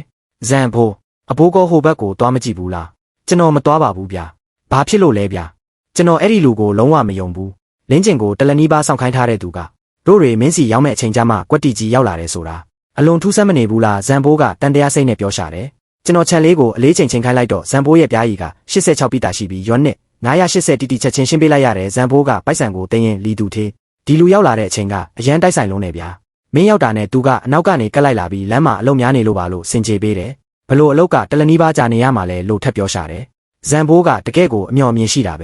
ကျွန်တော်ကတော့အမှန်တရားကိုသိပါတယ်ဒါပေမဲ့ရွာထဲမှာမိုင်းမဲတဲ့လူတွေကအရန်များနေတာကိုအခုဆိုရင်မင်းပြားရီဝယ်ဖို့မလွယ်တော့ဘူးဗျာလို့အဘိုးကစိုးရိမ်တကြီးနဲ့ပြောရှာတော့တာပေါ့အဲ့ဒီအချိန်မှာလူတော်တို့အိမ်ဘက်ကနေလင်းကျင်ရဲ့ဝမ်းသာအားရအော်ဟောက်တန်ကြီးထွက်လာပြန်တယ်ဗျာအမေကြားတယ်မလားကျိုးသူထေးကတို့ပြားရီတွေကိုတပိတာကိုရွမ်65ဈေးပေးမယ်ရဲ့ဗျာရွမ်65တောင်တော့လူတော်လဲပျော်လုံးလို့အိုဟိုဖျားသခင်ကတို့ကိုကူညီတာပဲငါအစောကြီးကလေးကပြောသားပဲအရေးသွေးကောင်းတဲ့ပြားရီကတော့ဝယ်မဲ့သူမရှိမှာကိုစိုးရိမ်စရာမလိုပါဘူးလို့ကျိုးသူထေးကပြောပြီးသားဗျအရေးသွေးကောင်းရင်တရွာလုံးကပြားရီတွေကိုသူကုံသိမ်းပေးမယ်တဲ့ရွာသားတို့မလောကြနဲ့ဦးတအိမ်ပြီးတအိမ်အလှည့်ကျလောက်ကြတာပေါ့လို့အော်တော့တာပေါ့ရွာသားတွေအကုန်လုံးလဲကျိုးသူထေးကတကယ်လုပ်ငန်းရှင်ကြီးပဲဗျာလင်းကျင်ကတကယ်ကိုအစွမ်းထက်တာပဲတို့တွေစောစောကတာအခြားလူစီဈေးပေါ်ပေါ်နဲ့ရောင်းလိုက်ရင်နောက်တရားစရာကြီးလို့ဝိုင်းော်ကြပြီးအဲ့ဒီအခြားလူဆိုတာဘယ်သူလဲဆိုတာကိုတော့အားလုံးတေချာရိပ်မိနေကြတာပေါ့ဝန်ထမ်းချန်လေးကဒါကိုကြည့်ပြီးအကိုသူတို့ရဲ့ကျေးဇူးကမ်းတဲ့မျက်နှာတွေကိုကြည့်ဦးလို့ဒေါသတကြီးပြောလာတာမို့ကျွန်တော်ကတော်ဆန်းပါအပိုတွေပြောမနေနဲ့အလေးချိန်ချိန်နဲ့ဆက်ကိုတင်ပြီးပြန်မယ်လို့အမိန့်ပေးလိုက်တယ်တို့တွေတကယ်ကြီးဒီတိုင်းပြန်တော့မှာလားဗျာမပြန်လို့ဘာလို့ရမှာလဲသူတပားကရွမ်65ပေးနေတာကိုတို့ကရွမ်30ပဲပေးနိုင်တာရွာသားတွေကိုတို့ကဘလို့ရွေးချယ်ခိုင်းရတော့မလဲကျွန်တော်တို့စက်သိန်းနေတုံးလင်းကျင်ကထပ်ပြီးရောက်လာကလောင်ပြုံးပြုံးပြီးအိုးဟိုလီတူထေးကပြန်တော့မလို့လားမလောပါနဲ့ဦးဗျာဘေးနားမှာခဏထိုင်ဆောင်ပြီးပွဲကြည့်ဦးလေဟာဟာဟာကျိုးသူထေးကပြောပြီးသားတိတ်မကြခင်မှာပဲလူများကြီးရဲ့ရှေ့မှာပိုက်ဆံတွေကိုငွေသားနဲ့ချက်ချင်းရှင်းပြမယ်တဲ့ခင်များကိုတကယ်လုပ်ငန်းရှင်ကြီးရဲ့အစွမ်းကိုပြတ်မလို့ဗျာလို့လာရွဲတော့တာပေါ့လူတော်ကလည်းမျက်စောင်းထိုးပြီးလီတူထေးရတကယ်ကိုအားနာစရာကြီးဗျာခင်များသာစောစောကလေးကတို့စကားကိုနားထောင်ပြီးရွမ်60ဈေးပေးလိုက်ရင်အခုလိုပြဿနာဖြစ်ပါတော့မလားတို့နဲ့အတင်းလာညင်းနေတော့အခုတော့ဖြစ်ရောပေါ့ငါအစောကြီးကလေးကပြောသားပဲငါသမက်ကတက္ကသိုလ်ကျောင်းသားစီးပွားရေးပညာတတ်ကြီးမို့အစွမ်းထက်ပါတယ်လို့ခင်များတို့ကတော့ကိုမယုံမဲလီတူထေးစီအတင်းသွားရောင်းချင်နေကြတာတော်သေးတာပေါ့ကျိုးသူထေးအချိန်မီရောက်လာလို့မဟုတ်ရင်တို့တွေအကြီးကျယ်ဆုံးရှုံးရတော့မှလို့အော်ဟောက်ကြွေးကြော်နေပါတော့တယ်ရွာသားချို့ကလည်းဟုတ်တယ်လူတော်ကတကယ်ကိုအမျှော်မြင်ရှိတာပဲလို့လိုက်ဖားကြပြီးလင်းကျင်မင်းကျိုးသူထေးကိုတေချာလေးပြောပေးပါဦးကွာတို့အိမ်ကပြားရည်တွေကိုကော်ဝယ်ပေးနိုင်မလားလို့လာတောင်းပန်ကြတော့တာပေါ့လင်းကျင်ကရင်ဘက်ကိုပုတ်ပြီးစိတ်ချပါကျွန်တော်ကျိုးသူထေးနဲ့အလွန်ရင်းနှီးပါတယ်ကျွန်တော်တေချာမေးပေးပါမယ်ပြဿနာမရှိပါဘူးကျိုးသူထေးကတကယ်တစ္ဆာရှိတဲ့လုပ်ငန်းရှင်ကြီးမို့ပြောပြီးသားဈေးရွမ်65ကိုတပြားမှရှော့မှာမဟုတ်ဘူးအချို့လူတွေလိုဒုက္ခရောက်နေတာကိုအခွင့်အရေးယူပြီးရွမ်30နဲ့လာဝယ်မဲ့သူမဟုတ်ဘူးဗျာလို့ကြွားပြန်ရောရွာသားတွေကလည်းဟုတ်တယ်အချို့လူတွေကစာချုပ်ပေါ်တစ္ဆာရှိရမယ်အရင်းနှီးရှိတယ်ဆိုတာတွေကိုရှောက်ပြောပြီးဈေးနေနေတာကျိုးသူထေးကတော့ဘာမှမပြောဘဲပိုက်ဆံချက်ချင်းထုတ်ပေးတာဒါမှတကယ်လုပ်ငန်းရှင်ကြီးဗျာလို့ဝိုင်းော်ကြတော့တာပေါ့ကျွန်တော်ဇန်ဘိုးဘက်ကိုလှည့်ပြီးဇန်ဘိုးအဘိုးတို့လည်းဟိုဘက်ကိုသွားပြီးဈေးပြန်ကျင်နေဆိုရင်ကျွန်တော်လုံးဝမထားပါဘူးနော်လို့ပြောလိုက်မိတယ်ဇန်ဘိုးကမသွားပါဘူးဗျာကျွန်တော်အဲ့ဒီကျိုးဆိုတဲ့လူကိုလုံးဝမယုံပါဘူးလင်းကျင်ကိုတလနီးပါးစောင့်ခိုင်းထားတဲ့သူကအခုမှကွက်တီရောက်လာတာအလွန်တန်တရားဖြစ်เสียကောင်းလုံးပါတယ်လို့ပြက်သားသားညှင်းရှာတယ်ခြံလေးကကားပေါ်တက်ရင်အကိုအဲ့ဒီကျိုးဆိုတဲ့လူကတကယ်ပြဿနာရှိနေတာလားလို့မေးတာနဲ့ပြဿနာရှိတာပေါ့လို့ပြန်ဖြေလိုက်တယ်ဒါဆိုအကိုကဘာလို့သူ့မျက်နှာဖုံးကိုလူသိရှင်ကြားမခွာချလိုက်တာလဲကျွန်တော်ဝေးကရွာသားတွေဝိုင်းုံနေတဲ့ကျိုးသူသေးကိုခန်းငှက်ကြည့်ရင်ငါအခုဘာတက်တင်နဲ့တွားခွာချရမှာလဲသူကဘာမကောင်းတာမှမလုပ်သေးရဲ့ဘာဆက်ကနေစကားချိုပဲပြောရသေးတာလေငါကသာသူမကောင်းဘူးလို့တွားပြောရင်ရွာသားတွေကငါစကားကိုယုံကြမှာလားသူ့စကားကိုယုံကြမှာလားလို့ပြောပြီးကားတကားဖွင့်လိုက်မိတယ်အဲ့ဒီအချိန်မှာလင်းကျင်ကထပ်ပြီးပြေးလာကလီသူသေးတကယ်ကြီးပြန်တော့မှာလားဗျာထမင်းလေးပါလေးမစားတော့ဘူးလားကျိုးသူသေးကတရားဝင်ထမင်းကျွေးမလို့ဗျာလို့လာရွက်ပြန်ရောကျွန်တော်သူ့ကိုကြည့်ပြီးလင်းကျင်အဲ့ဒီကျိုးသူသေးဆိုတဲ့လူကိုမင်းဘယ်နှကြိမ်တွေ့ဘူးလို့လဲလို့မေးလိုက်တယ်တစ်ကြိမ်နှစ်ကြိမ်လောက်ပါပဲဘာဖြစ်လို့လဲဗျာမင်းတို့အကြောင်းတေချာတီးလို့လားသူဘာစီးပွားရေးလုပ်လဲကုမ္ပဏီကဘယ်မှာလဲအရင်ကဘသူစီကပြားရီဝယ်ဘူးလဲဆိုတာတွေကိုကောမင်းတေချာတီးရလားလင်းကျင်ကမာနာနဲ့သူကလုပ်ငန်းရှင်ကြီးမို့အလုပ်ရမ်းများနေတာဗျမင်းနဲ့အသေးစိတ်စကားပြောနေဖို့အချိန်မရှိဘူးမင်းလိုအားနေတဲ့သူမဟုတ်ဘူးလို့ပြန်ပတ်တော့တာပေါ့ကောင်းပြီလေဒါဆိုရင်လည်းခင်ဗျားတို့ဘာသာအဲ့ဒီရွမ်65ဈေးကိုပဲအေးအေးဆေးဆက်ဆောင်ကြပါတော့လို့ပြောပြီးကျွန်တော်ကားထဲဝင်လိုက်တဲ့ကားနိုးတဲ့အချိန်မှာလူတော်ကပါပြေးလာပြီးလီသူသေးရနောက်ဆိုအားရင်တို့ရွာကိုလာလဲဦးနော်ဒါပေမဲ့နောက်တစ်ခါလာရင်တော့ပိုက်ဆံများကြီးတက်လာခဲ့ဦးရွမ်30ဈေးနဲ့လာပြီးမျက်နှာငယ်မခံနဲ့ဦးဟာလို့လန့်អော်ပြီးလောင်ကျပြန်ရောကျွန်တော်စကားမပြန်ပဲကားကိုတမောင်းထွက်ခဲ့လိုက်ပါတော့တယ်ကားကရွာပြင်ကိုရောက်ပြီးတောင်ပေါ်လန်းအတိုင်းမောင်းလာခဲ့တယ်ကားမှန်ထဲမှာရွာလေးကတဖြည်းဖြည်းတင်းငယ်သွားပါတော့တယ်ခြံလေးကအကိုအဲ့ဒီကျိုးဆိုတဲ့လူကဘယ်ကလေးပြလို့မေးရှာတယ်ငါလည်းမသိဘူး ဒါဆိုတို့တွေဒီအတိုင်းပဲပြန်လာခဲ့တာလားမပြန်လို့ဘာလို့ရမှာလဲမင်းစောစောကရွာသားတွေရဲ့မျက်လုံးတွေကိုမမြင်လိုက်ဘူးလားငါသာအဲ့ဒီမှာဆက်နေရင်သူတို့ငါ့ကိုအစိမ့်လိုက်ဝါမျိုးပြစ်ကြလိမ့်မယ်အဲ့ဒီလင်းကျင်ကတကယ့်ကိုအတုံးမကျတဲ့ကောင်ပဲဗျာပြီးတော့အဲ့ဒီလူတော်လဲပါတာပေါ့စောစောကတင်ငိုယိုပြီးလာတောင်းပန်နေပြီးကမှအခုကျတော့ချက်ချင်းမျက်နှာပြောင်းသွားတာပဲလို့ချန်လေးကစိတ်ပြက်လက်ပြက်နဲ့ပြောရှာတော့တာပေါ့ကားကတောင်ပေါ်လန်းတိုင်းဆက်မောင်းလာခဲ့ရင်နေကလည်းတဖြည်းဖြည်းဆောင်းလာပြီးအရိပ်တွေကအရှိကြီးဖြစ်လာပါပြီအဲ့ဒီအချိန်မှာဖုံးမိလာတာမို့ချန်လေးကိုစပီကာဖွင့်ပြီးကိုင်းလိုက်တယ်လီသူထေမင်းပြန်သွားပြီလားဖုံးလေးကနေဇန်ဘိုးရဲ့အတန်ထွက်လာတာပါဟုတ်တယ်ပြန်ပြီဖုံးလေးကနေခဏငြိမ်သွားပြီးမှလီသူထေးရကျွန်တော်အဲ့ဒီကျိုးဆိုတဲ့လူကိုအလွန်တန်တရားဖြစ်မိတယ်ဗျာလို့အဘိုးကဆိုလာတယ်ဘယ်လိုမျိုးတန်တရားဖြစ်တာလဲအဘိုးသူကပြားရည်တွေကိုစစ်ဆေးမယ်ပြောပြီးလူတော့အိမ်ကပြားရည်တွေကိုတွားကြည့်တယ်ဗျသူကအနံ့ခံကြည့်ပြီးအရေးသွေးကောင်းပါတယ်လို့ပြောပေမဲ့မြို့ပေါ်ကိုပြန်ပြီးတေချာတစ်ခွဲစစ်ဆေးရအောင်မယ်မနေ့ဖြန်မှပြန်လာဝယ်မယ်လို့ပြောတယ်ဗျဒါပေမဲ့ပိုက်ဆံကြတော့တပြားမှထုတ်မပေးသွားဘူးလုံးဝမပေးခဲ့ဘူးဗ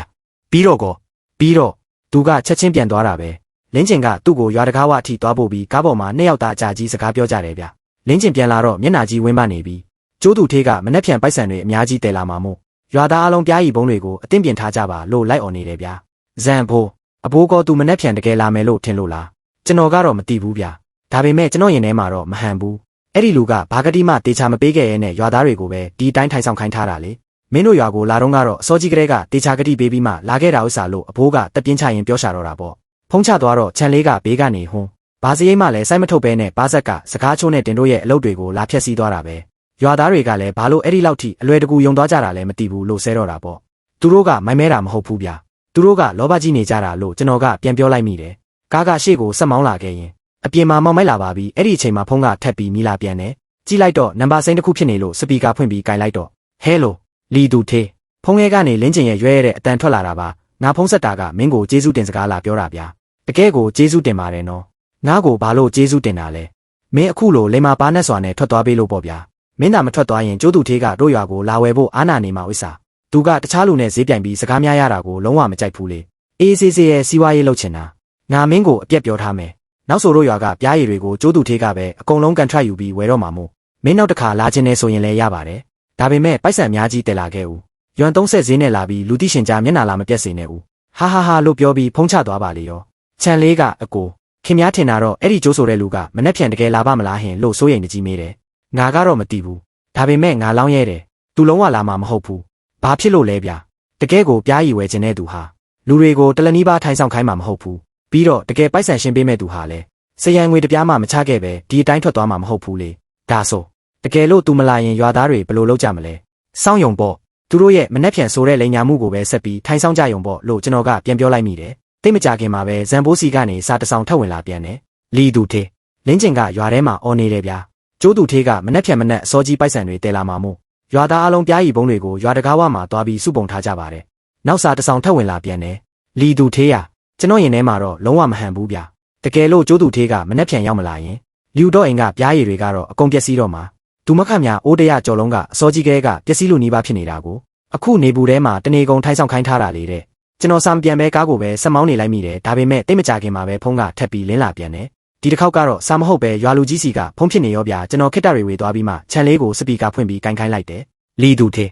အဲ့ဒီကျိုးသူထေးပြန်သွားပြီးတဲ့နောက်ငါမျိုးနယ်တဲကလူတွေကိုအကူအညီတောင်းပြီးသူ့ရဲ့ကားနံပါတ်ပြားကိုတေချာလန်းစစ်ခိုင်းလိုက်တယ်ဗျာစစ်လို့ရပြီလားသူကြီးရပြီဗျာအဲ့ဒီကားကကိုပိုင်ကားမဟုတ်ဘူးဗျာကုမ္ပဏီတစ်ခုကနေ3ရက်တာတက်တက်ငားထားတဲ့ကားဖြစ်ပြီးဒီနေ့ပဲတက်တန်းကုန်ပြီဗျာသူကြီးရဲ့အတန်ကတကယ်ကိုတုံးလုံးချောက်ချားနေရှာတယ်ဗျာလီသူထေးရမင်းစဉ်းစားကြည့်ဦးလေတကယ်စီးပွားရေးလုပ်ငန်းရှင်ကြီးကပြားရီဝယ်ဖို့ကားကိုငားပြီးလာရတယ်လို့ရှိမလားလီသူထေးမင်းရှိသေးရဲ့လားဗျာရှိရတယ်သူကြီးပြောပါဒါဆိုသူမနှက်ဖြန်တကယ်လာပါမလားဟင်သူကြီးကကောကျွန်တော်စကားကိုယုံရဲ့လားယုံပါတယ်ဗျာဒါဆိုရင်အခုချက်ချင်းရွာသားတွေကိုပြားရီပုံးတွေအိမ်ထဲပြန်တက်ခိုင်းလိုက်ပါနေဘူးထဲမှာထိုင်မဆောင်ခိုင်းပါနဲ့တော့မနှက်ဖြန်ကိစ္စတွေကိုမနှက်ဖြန်မှပဲဆက်ရှင်းကြတာပေါ့ဒါပေမဲ့လင်းကျင်တဲ့လူတော်ကတော့သူတို့ကိစ္စကတော့သူတို့ဘာသာသူတို့ပဲဆုံးဖြတ်ပါစေလို့ပြောပြီးဖုံးချလိုက်တော့တယ်မြို့ကိုပြန်ရောက်ပြီး3ရက်မြောက်နေ့မှာတော့ကျွန်တော်ရုံးခန်းထဲမှာဗန္နာရေးစည်ရင်းတွေကိုစစ်ဆေးနေတော့ဝန်ထမ်းချန်လေးကတကားဖွင့်ဝင်လာပြီးအကိုဇန်ဘိုးပြန်ရောက်လာပြန်ပြီဗျာလို့လာပြောတာနဲ့အထဲဝင်ခိုင်းလိုက်လို့လွတ်လိုက်ရတယ်ဇန်ဘိုးကဒီတစ်ခေါက်ဝင်လာတဲ့အချိန်မှာအရင်ကထပ်ပိုးပြီးပိန်သွားရှာတယ်ဗျာလက်ထဲမှာပလတ်စတစ်အိတ်ကိုကင်ထားပြီးအထဲမှာပြားရည်ဘူးနှစ်ဘူးပါလာတာပေါ့လီသူထေးဒါတို့အိမ်ကနောက်ဆုံးကြတဲ့ပြားရည်အကောင်းဆုံးနှစ်ဘူးပါမြည်ကြည့်ပါဦးလို့ပြောတာနဲ့လားဝင်ထိုင်ဦးလို့ခေါ်လိုက်ရတယ်အဲ့ဒီလူရောက်မလာဘူးမဟုတ်လားဟုတ်တယ်ဗျာကျွန်တော်သိပါတယ် မင်းပြန်သွားတဲ့နေ့ညကတင်လင်းကျင်ကရွာထဲမှာကျိုးသူထေးကမနှက်ဖြန်မနှက်အစောကြီးရောက်မှာမို့အားလုံးပြားရီဘုံတွေကိုရွာတကားဝမှာသွားပြီးစုပုံထားကြပါလို့လိုက်អော်တာလေလူတော်ကလည်းအရှိဆုံးကနေတညာလုံးဝိုင်းတယ်ပေးရှာတယ်နောက်တနေ့မိုးလင်းတော့တရွာလုံးကပြားရီဘုံအိုးနှစ်ရကြော်လုံးရွာတကားဝမှာအစီအီရှိနေကြတာပေါ့ဒါပေမဲ့မနှက်ကနေမွန်းတဲ့ချိန်ထိဘယ်သူမှရောက်မလာဘူးဗျာလင်းကျင်ကလမ်းမှာကားပိတ်နေလို့ပါနောက်ထပ်ခဏထပ်ဆောင်ကြပါလို့ပြောပေမဲ့ညနေအထိစောင့်တာလူရိတ်တောင်မတွေ့ရတော့ဘူးလင်းကျင်ကဖုံးဆက်တော့လဲစက်ပိတ်ထားတယ်စာပို့ရင်လည်းပြန်မလာတော့ဘူးလူတော်လဲစိုးရိမ်ပြီးဘာဖြစ်တာလဲလို့သွားမေးတော့သူကဖုံးအားကုန်သွားလို့ဖြစ်ရမယ်လို့ပဲစင်ကြေပေးနေတော့မယ်ညနေတဲ့အထိစောင့်တာဘယ်သူမှရောက်မလာတော့လင်းကျင်တယောက်ရွာတကားဝမှာမျက်နှာပြက်ပြီးစကားတခွန်းမှမပြောရဲတော့ဘူးဗျာလူတော်ကတော့လူများကြီးရဲ့ရှေ့မှာတင်သူ့ကိုနိုင်ဝက်နီးပါအော်ဟောက်ဆဲဆိုလိုက်တာသူစကားတခွန်းမှပြန်မပြောရဲရှာဘူးဒါဆိုနောက်ကောပါဖြစ်လဲနောက်တော့လူတော်အိမ်ကပြားရည်တွေအကုန်လုံးပျက်စီးကုန်ပြီဗျာနေပူထဲမှာတနေ့နဲ့တညလုံးထိုင်ဆောင်ခိုင်းထားတာလေအစောကြီးကလေးကချင်းစားပြုတ်နေတာမို့အခုတော့တကယ်ကိုပျက်စီးသွားပြီအိုးတရကြော်လုံးအကုန်တုံပစ်လိုက်ရတော့တာပေါ့လူတော်တညလုံးကိုလိုက်တာမနဲ့မိုးလင်းတော့မျက်လုံးတွေပါဖူးယောင်ပြီးဖွင့်လို့တော့မရတော့ဘူးဗျာသူမကဒေါသထွက်ပြီးလင်းကျင်ရဲ့ပစ္စည်းမှန်သမျှကိုခြံထဲအကုန်ပစ်ထုတ်ကငါအိမ်ကနေအခုချက်ချင်းဆင်းသွားစမ်းလို့អော်တယ်တားမီနှစ်ယောက်လုံးဖတ်ငိုပြီးတအိမ်လုံးအကြီးကျယ်ရှုပ်ပုတ်ကုန်ကြတော့တာပေါ့ဇန်ဖိုးကတက်ပြင်းချရင်လီသူထေးရအဲ့ဒီလူကတကယ်ပဲကလေးဗျာသူကတို့ရွာကိုဘာလို့လာလင်ရတာလဲလို့မေးရှာတယ်ဇန်ဖိုးအဘိုးကအဲ့ဒီလူကိုဘာလုပ်ငန်းရှင်ကြီးထင်လို့လဲကြည့်ရတာတော့တကယ်စီဝါရေးသမားကြီးနဲ့တူပါတယ်အဝတ်စားလဲတက်ရှင်းတဲ့စကားပြောရင်လဲအလွန်ယဉ်ကျေးတာကိုဇန်ဖိုးတကယ်စီဝါရေးသမားကြီးကပြားရီဝယ်ဖို့စရန်ငွေတပြားမှမချခဲ့ပဲလူတွေကိုတလနီးပါးထိုင်ဆောင်ခိုင်းပြီးမှနောက်ဆုံးကြတော့မျက်နှာချင်းတောင်မဆိုင်ပဲထွက်ပြေးသွားပါမလားဗျာသူတို့ရွာကိုလာတာကတို့ရွာကပြားရီကဈေးပေါ်တယ်လို့ထင်လို့ပါသူကပိုက်ဆံတပြားမှစိုက်เสียမလို့ပဲလင်းကျင်ကိုသူ့ရဲ့ဓာစာခံဖြစ်အသုံးချခဲ့တာလေရွာသားတွေကိုဈေးတက်ဖို့တွေးထိုးခိုင်းတယ်ငါ့ကိုမောင်းထုတ်ခိုင်းတယ်ရွာသားတွေကိုထိုင်ဆောင်ခိုင်းတယ်ဒါတွေအကုန်လုံးကိုလင်းကျင်ကပဲအတေးတန်လိုက်လုပ်ပေးခဲ့တာဥစ္စာသူကတော့လင်းကျင်ကိုထမင်းတနက်ကျွေးပြီးစကားကောင်းချို့ပြောလိုက်ုံနဲ့အလုပ်ဖြစ်သွားတာပေါ့ဒါဆိုသူနောက်ပိုင်းရောက်လာပြီးမှပြန်သွားတာကောဘာဖြစ်လို့လဲသူရွာကိုလာတာကပြားရီရဲ့အရေးသွေးကိုလာကြည့်တာဗျဒါပေမဲ့တိုးလောင်မှုအားနည်းလို့ပြားရီတွေကချင်းစားပြုတ်နေမှန်းသိသွားတော့ဆက်ဝယ်ရင်ရှုံးတော့မယ်ဆိုတာရိပ်မိပြီးနှုတ်တော်မဆက်ပဲချက်ချင်းထွက်ပြေးသွားတာပေါ့ပြီးတော့လင်းကျင်စီကယူသွားတဲ့ရွာနှစ်ဆက်တူညာကတော့သူ့အတွက်အလားကားရတဲ့ပိုက်ဆံဖြစ်သွားတာပေါ့စာချုပ်လည်းမရှိပြေစာလည်းမရှိတော့ရဲတိုင်ရင်တောင်မှဒါကပုံမှန်စီးပွားရေးအငင်းပွားမှုအဲ့ဒီကြိုးချံရဲကဒါကိုတေချာကွက်ကြော်ရိုက်သွားတာဗျာလို့ကျွန်တော်ကရှင်းပြလိုက်မိတယ်ကျွန်တော်စကားပြောပြီးနောက်ခဏငြိမ်သက်သွားခဲ့တယ်ဗျာဇန်ဘိုးကလီသူထေးဒါဆိုတို့ရွာသားတွေအခုဘာဆက်လုပ်ကြမလဲလို့စိုးရိမ်နေကြီးမေးလာတယ်ဇန်ဘိုးကျွန်တော်အမှန်တိုင်းပြောရရင်အဖိုးအိမ်ကပြားရီကအရေးသွေးကောင်းမွန်တာမို့ကျွန်တော်ယွန်30ဈေးနဲ့ဝယ်ပေးဖို့ပြဿနာမရှိပါဘူးဒါပေမဲ့တခြားအိမ်တွေကချင်နေတဲ့ပြားရီပျက်စီးနေတဲ့ပြားရီတွေကိုတော့ကျွန်တော်လုံးဝဝယ်ပေးလို့မရဘူးဗျာဝယ်သွားရင်လည်းပြန်ရောင်းလို့မရတာမို့ကျွန်တော်လည်းအကြီးကျယ်ဆုံးရှုံးရမှာလေဟုတ်ပါတယ်ဒါကိုကျွန်တော်တေချာသဘောပေါက်ပါတယ်ဒါကြောင့်အဖိုးရွာကိုပြန်ရင်သွားပြောလိုက်ပါအရေးသွေးကောင်းတဲ့ပြားရီမှန်သမျှကိုကျွန်တော်ယွန်30ဈေးနဲ့အကုန်ဝယ်ပေးမယ်ဒါပေမဲ့ပျက်စီးနေတဲ့ပြားရီတွေကိုတော့မတက်နိုင်ပါဘူးလို့မှာလိုက်တယ်လီသူထေးဒါဆိုလူတော်တို့ဘက်ကောလူတော်ကိစ္စကတော့သူမပါတာသူမှကျွန်တော်စီကိုလာပြီးတောင်းပန်ပါစေလို့ပြောလိုက်တယ်နောက်ထပ်3ရက်ကုန်လွန်သွားခဲ့တယ်ဗျာဒီ3ရက်အတွင်းမှာဇန်ဘိုးမိတ်ဆက်ပေးတဲ့မိသားစုအချို့စီကနေပြားရီတက်တူညာပြီးတာတော့မပြည့်တပြည့်ပဲဝယ်ခဲ့ရတာစတုတ်ထမြောက်နေ့ရဲ့မနက်ခင်းမှာတော့ဝန်ထမ်းချန်လေးကဝမ်းသာအားရပြေးဝင်လာပြီးအကိုလူတော်ရောက်နေပြီဗျာလို့လာပြောရှာတယ်သူ့ဘယ်မှာလဲအောက်ထပ်မှာပြားရီဘုံကိုကင်ပြီးရက်နေတာနာရီဝက်နီးပါးရှိပြီဗျအပေါ်ကိုမတက်ရဲရှာဘူးလို့ပြောတာနဲ့အထဲဝင်ခိုင်းလိုက်လို့လွတ်လိုက်ရတယ်လူတော်ခန်းထဲဝင်လာတော့ကျွန်တော်ကလာဝင်ထိုင်ဦးလို့နှုတ်ဆက်လိုက်မိတယ်လီသူထေးဒီပြားရီအိုးကတို့အိမ်ကစိုက်တာမဟုတ်ပါဘူးတို့ရဲ့မောင်နှမတွေအိမ်ကဖြစ်ပြီးသူတို့ကတေချာထားတာမို့လုံးဝမပျက်စီးပါဘူးဗျာမင်းကြည့်ပေးပါဦးဝယ်ပေးနိုင်မလားလို့သူမကအားငယ်စွာနဲ့လာတောင်းပန်ရှာတယ်ဝယ်ပေးရမှာပေါ့ခြံလေးအလေးချိန်သွားချိန်စမ်းခြံလေးချိန်ပြီးတော့23ပိတာရှိလို့ယွန်690ချက်ချင်းရှင်းပေးလိုက်ရတယ်လူတော်ခဏထိုင်ဦးလေလို့ကျွန်တော်ကခေါ်လိုက်တော့လူတော်ကမျက်ရည်ဝဲရင်လီသူထေးရငါမင်းပေါ်အလွန်မားခဲ့ပါတယ်ဗျာငါရဲ့တမက်ဖြစ်သူကတကယ်ကိုအသုံးမကျတဲ့ကောင်တရွာလုံးကိုဒုက္ခပေးခဲ့တာဗျာအဲ့ဒီကျိုးသူထေးကလင်းကျင်ကိုထမင်းတနက်ကျွေးပြီးစကားကောင်းချုပ်ပြောလိုက်တာနဲ့သူကယုံသွားခဲ့တာရွာပြန်ရောက်တော့ငါ့ကိုယွန်60ပေးမဲ့သူရှိတယ်လို့ကြွားတာနဲ့ငါလည်းတကယ်အောက်မေ့ပြီးရွာထဲမှာအရှိဆုံးကနေဈေးတက်ဖို့လိုက်អော်ခဲ့မိတာပါငါကအင်တာနက်ပေါ်ကစကားလုံးတွေဖြစ်တဲ့နစ်မြုပ်သွားတဲ့အရင်းနှီးဆိုတာတွေကိုပါတက်နေတော့မိမိကိုတကယ်ကိုအစွမ်းထက်လာပြီးအောက်မေ့ပြီးမင်းကိုလာပြီးစီကန်းတွေလာပြောခဲ့မိတာနောက်ဆုံးကြတော့ပြားရီတွေလည်းပျက်စီးပိုက်ဆံလည်းဆုံးရှုံးရတဲ့အပြင်လင်းကျင်မှာထွက်ပြေးသွားပြီဗျာငါသမီးလေးလည်းနေ့တိုင်းကိုနေရတယ်လို့ငိုယိုပြီးဝန်ခံရှာတော့တာပေါ့လင်းကျင်ကထွက်ပြေးသွားတယ်ဟုတ်လားသူပဲကိုသွားတာလဲထွက်သွားတာရက်ပေါင်းများစွာကြာပြီဗျာအဲ့ဒီနေ့ကရွာသားတွေရဲ့အော်ဟောက်ဆဲဆိုတာကိုခံရပြီးနောက်တနေ့မနက်အစောကြီးမှတင်လူပြောက်သွားတာပဲဖုံးခေါ်ရင်လည်းစက်ပိတ်ထားလို့ဘသွားမှန်းမသိဘူးငါသမီးသွားရှာတာလည်းရှာမတွေ့ဘူးဗျာလီသူထေးရသူကဘာလို့ဒီလောက်တောင်အသုံးမကျရတာလဲမသိဘူးတက္ကသိုလ်ကျောင်းသားကြီးဖြစ်ပြီးတော့ကောင်းကောင်းမွန်မွန်မနေပဲဘာလို့ဒီလိုခိုးကြောင်ခိုးဝက်အလုပ်တွေကိုလုပ်ရတာလဲဗျာလို့လူတော်ကညှိရှာတယ်လူတော်လင်းကျင်မထွက်သွားခင်ကောအတော့ကိုဘာပြောခဲ့သေးလဲသူကအဲ့ဒီကျိုးသူထေးစီကိုသွားပြီးပိုက်ဆံပြန်နှောင်းမယ်လို့ပြောခဲ့တာဗျ ဘာပိုက်ဆံလဲသူကကျိုးသူသေးစီကိုရွာနှစ်ဆက်တူည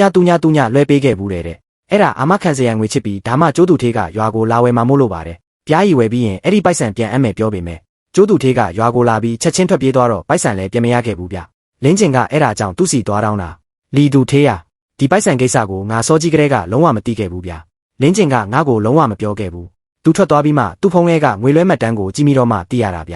ျရွာနှစ်ဆက်တူညာဆိုတာရိုမီသားစုရဲ့စူဆောင်းထားသမျှပိုက်ဆံအားလုံးပဲဥစားသူကငါ့ကို꿰ပြီးအကုန်လွှဲပေးလိုက်တာအခုတော့လူလဲပျောက်ပိုက်ဆံလဲဆုံးရှုံးရပြီဗျလို့ငိုယိုရင်းပြောရှာတော့တာပေါ့ကျွန်တော်တက်ပြင်းချပြီးလူတော်အတော်ရွာကိုပြန်ရင်ရွာသားတွေကိုသွားပြောလိုက်ပါအရေးသွေးကောင်းတဲ့ပြားရီမှန်သမျှကိုကျွန်တော်ရွံ30ဈေးနဲ့အကုန်ဝယ်ပေးမယ်ငွေသားနဲ့ချက်ချင်းရှင်းပေးမှာဖြစ်ပြီးချင်းနေတဲ့ပြားရီတွေကိုတော့ကျွန်တော်လုံးဝမယူဘူးလို့ပြောလိုက်မိတယ်လူတော်ကဝမ်းသာအားရနဲ့လီသူသေးတကယ်ကိုကျေးဇူးတင်ပါတယ်ဗျာလို့အမားတိစွာနဲ့ပြောရှာတော့တာပေါ့သူတို့ပြန်သွားတော့ကျွန်တော်ဖုန်းထုတ်ပြီးမိတ်ဆွေတယောက်စီဖုန်းဆက်လိုက်တယ်ဟဲလိုလီအကိုကျွန်တော်ကိုလူတယောက်ရဲ့အကြောင်းစုံစမ်းပေးပါဦးနာမီကကျိုးချံရဲ့လေယာထွက်ကုန်တွေကိုလိုက်ဝယ်ရသူဖြစ်ပြီးသူ့ရဲ့ကုမ္ပဏီလိပ်စာဖုန်းနံပါတ်နဲ့နောက်ခံအကြောင်းအရာတွေကိုအသေးစိတ်သိချင်လို့ပါညနေပိုင်းမှာမိတ်ဆွေကဖုန်းပြန်ဆက်လာပြီးလီသူသေးစုံစမ်းလို့ရပြီဗျာကျိုးချံရဲ့ကအသက်43နှစ်ရှိပြီဖြစ်ပြီးချံရဲ့လေယာထွက်ကုန်ကုမ္ပဏီကိုတည်ထောင်ထားတယ်ဗျလိပ်စာကမြို့တော်ပိုင်းကဈေးကွက်ထဲမှာဖြစ်ပေမဲ့အဲ့ဒီကုမ္ပဏီကအစောကြီးကလေးကပိတ်ထားလို့လူရိတ်တောင်မရှိတော့ဘူးဗျာမနစ်ကသူကဘေးရွာမှာပြားရည်တွေကိုဈေးပေါ်နဲ့ဝယ်ခဲ့ဘူးပြီးအရေးသွေးမကောင်းလို့ပြန်ရောက်မရပဲရွမ်တောင်းကနန်းလောက်ရှုံးဘူးတယ်ဗျသူကမကျေနပ်တာမို့အဲ့ဒီဆုံးရှုံးမှုကိုပြန်ကာမိအောင်ဆိုပြီးရွာသားတွေကိုတွေးထိုးကအရင်ကဝယ်ယူနေတဲ့သူသေးကိုမောင်းထုတ်ခိုင်းတယ်ပြီးမှသူကိုယ်တိုင်ဝင်ပြီးတပိတာရွမ်ဆက်9နဲ့ဈေးနှိမ်ပြီးဝယ်ဖို့လုပ်တာပေါ့ဒါပေမဲ့ရွာသားတွေကသဘောမတူပဲရဲစခန်းထိတိုင်ကြလို့သူကရွမ်30တူညာရော်ပေးပြီးမှခိုးကြောင်ခိုးဝက်ထွက်ပြေးခဲ့ရတာဗျာဒါဆိုဒီတစ်ခေါက်ကတော့သူကတို့ရွာလေးကပြားရည်တွေကိုအရေးသွေးကောင်းတယ်ထင်လို့လာတာဗျပြားရည်ရှစ်တူညာပိတာကိုရွမ်20ဈေးနဲ့တာဝယ်နိုင်ရင်ပြန်ရောက်တဲ့အခါအနည်းဆုံးရွမ်50တူညာ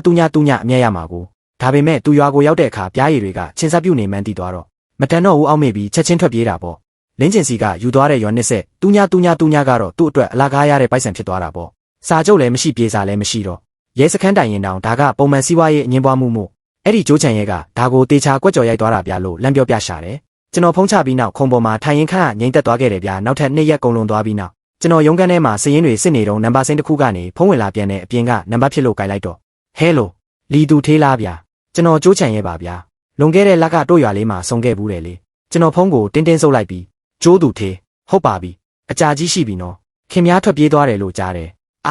ာပြန်လာပေါ့ဗျာအဲ့ဒီရွာကပြားရည်တွေကအရေးသွေးမကောင်းတော့ဘူးဥစ္စာဆက်ဝယ်ရင်ရှုံးမှာပေါ့တို့တွေကစီးပွားရေးသမားမို့ရှုံးမဲ့အလုပ်တော့မလုပ်နိုင်ဘူးလေဒါဆိုခင်များလင်းကျင်စီကယူသွားတဲ့ရွာ20တူညာအာမခံငွေကိုကောဘဲချင်းပြန်အပ်မှာလဲအဲ့ဒီရွာ20တူညာကလင်းကျင်ကစိတ်လိုလဲရလာပေးတာဗျငါကသူ့ကိုအတင်းကျပ်မလုပ်ခဲ့ပါဘူးသူကိုယ်တိုင်လောဘကြီးပြီးငါစကားကိုယုံခဲ့တာလေလီသူသေးခင်များဖုံးဆက်တာကဒါတွေကိုလာပြောဖို့မဟုတ်ဘူးမလားကျိုးသူသေးကဖုံးခဲကနေရဲပြီးဟ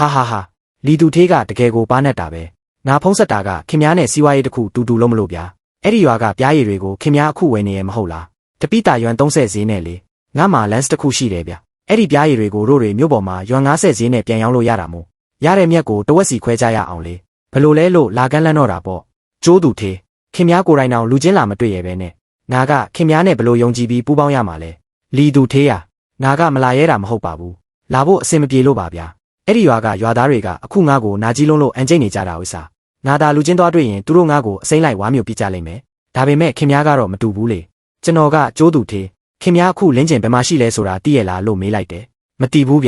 ျသူနဲ့ငါနဲ့ဘာဆိုင်လို့လဲသူ့မိမကသူ့ကိုနေတိုင်းအသေးတန်လက်ရှာနေတာဗျသူ့ရောက်ခတ်မဆိုရင်လဲငိုလုံးလို့မျက်လုံးတွေပါပျက်စီးတော့မယ်ခင်များယူသွားတဲ့ရွမ်20တူညာဆိုတာအဲ့ဒီမိသားစုရဲ့စူဆောင်းထားသမျှပိုက်ဆံအားလုံးပဲဥစားကျိုးသူသေးကအတန်ပြောင်းသွားပြီးလီသူသေးငါမင်းကိုတတိပေးလိုက်မယ်သူတပားကိစ္စကိုရှောက်ပြီးဝင်မပါနဲ့အဲ့ဒီရွာကပြားရီကိုမင်းဝယ်ခင်ရင်ဝဲငါလုံးဝမတားဘူးဒါပေမဲ့မင်းကလင်းကျင်အတွက်ထွက်ပြောပေးခြင်းနဲ့ဆိုရင်တော့ကို့အတွက်ပြဿနာရှာလိုက်တယ်လို့ပဲဖြစ်သွားမယ်လို့ချင်းချောက်ပြီးဖုံးချသွားပါလေရောတိတ်မကြခင်မှာပဲလူတော်စီကနေဖုံးထက်ဝင်လာပြန်တယ်အတန်ကတကယ်ကိုစိုးရိမ်ပြီးဝင်ပြနေတာပေါ့လီသူသေးလင်းကျင်ပြန်ရောက်လာပြီဗျာသူကအဲ့ဒီကျိုးချံရဲကိုမြို့တော်ပိုင်းကဈေးကွက်ထဲမှာသွားရှာတွေ့ခဲ့တယ်တဲ့ဒါပေမဲ့ဟိုလူကလုံးဝဝန်မခံတဲ့အပြင်သူ့ကိုပါကိုထီလက်ရောက်အကြီးကျယ်ရိုက်နှက်လိုက်တာဗျာဒဏ်ရာပြင်းထန်လာတော့မျက်နှာမှာလည်းညိုမဲနေပြီးလက်မောင်းမှာလည်းဒဏ်ရာတွေအများကြီးပဲဗျာသူကအခုရဲတိုင်ပဲပြောပြီးမင်းစီကနေအဲ့ဒီငွေလွှဲမှတ်တမ်းသက်တွေကိုလာတော့မလို့တဲ့လင်းကျင်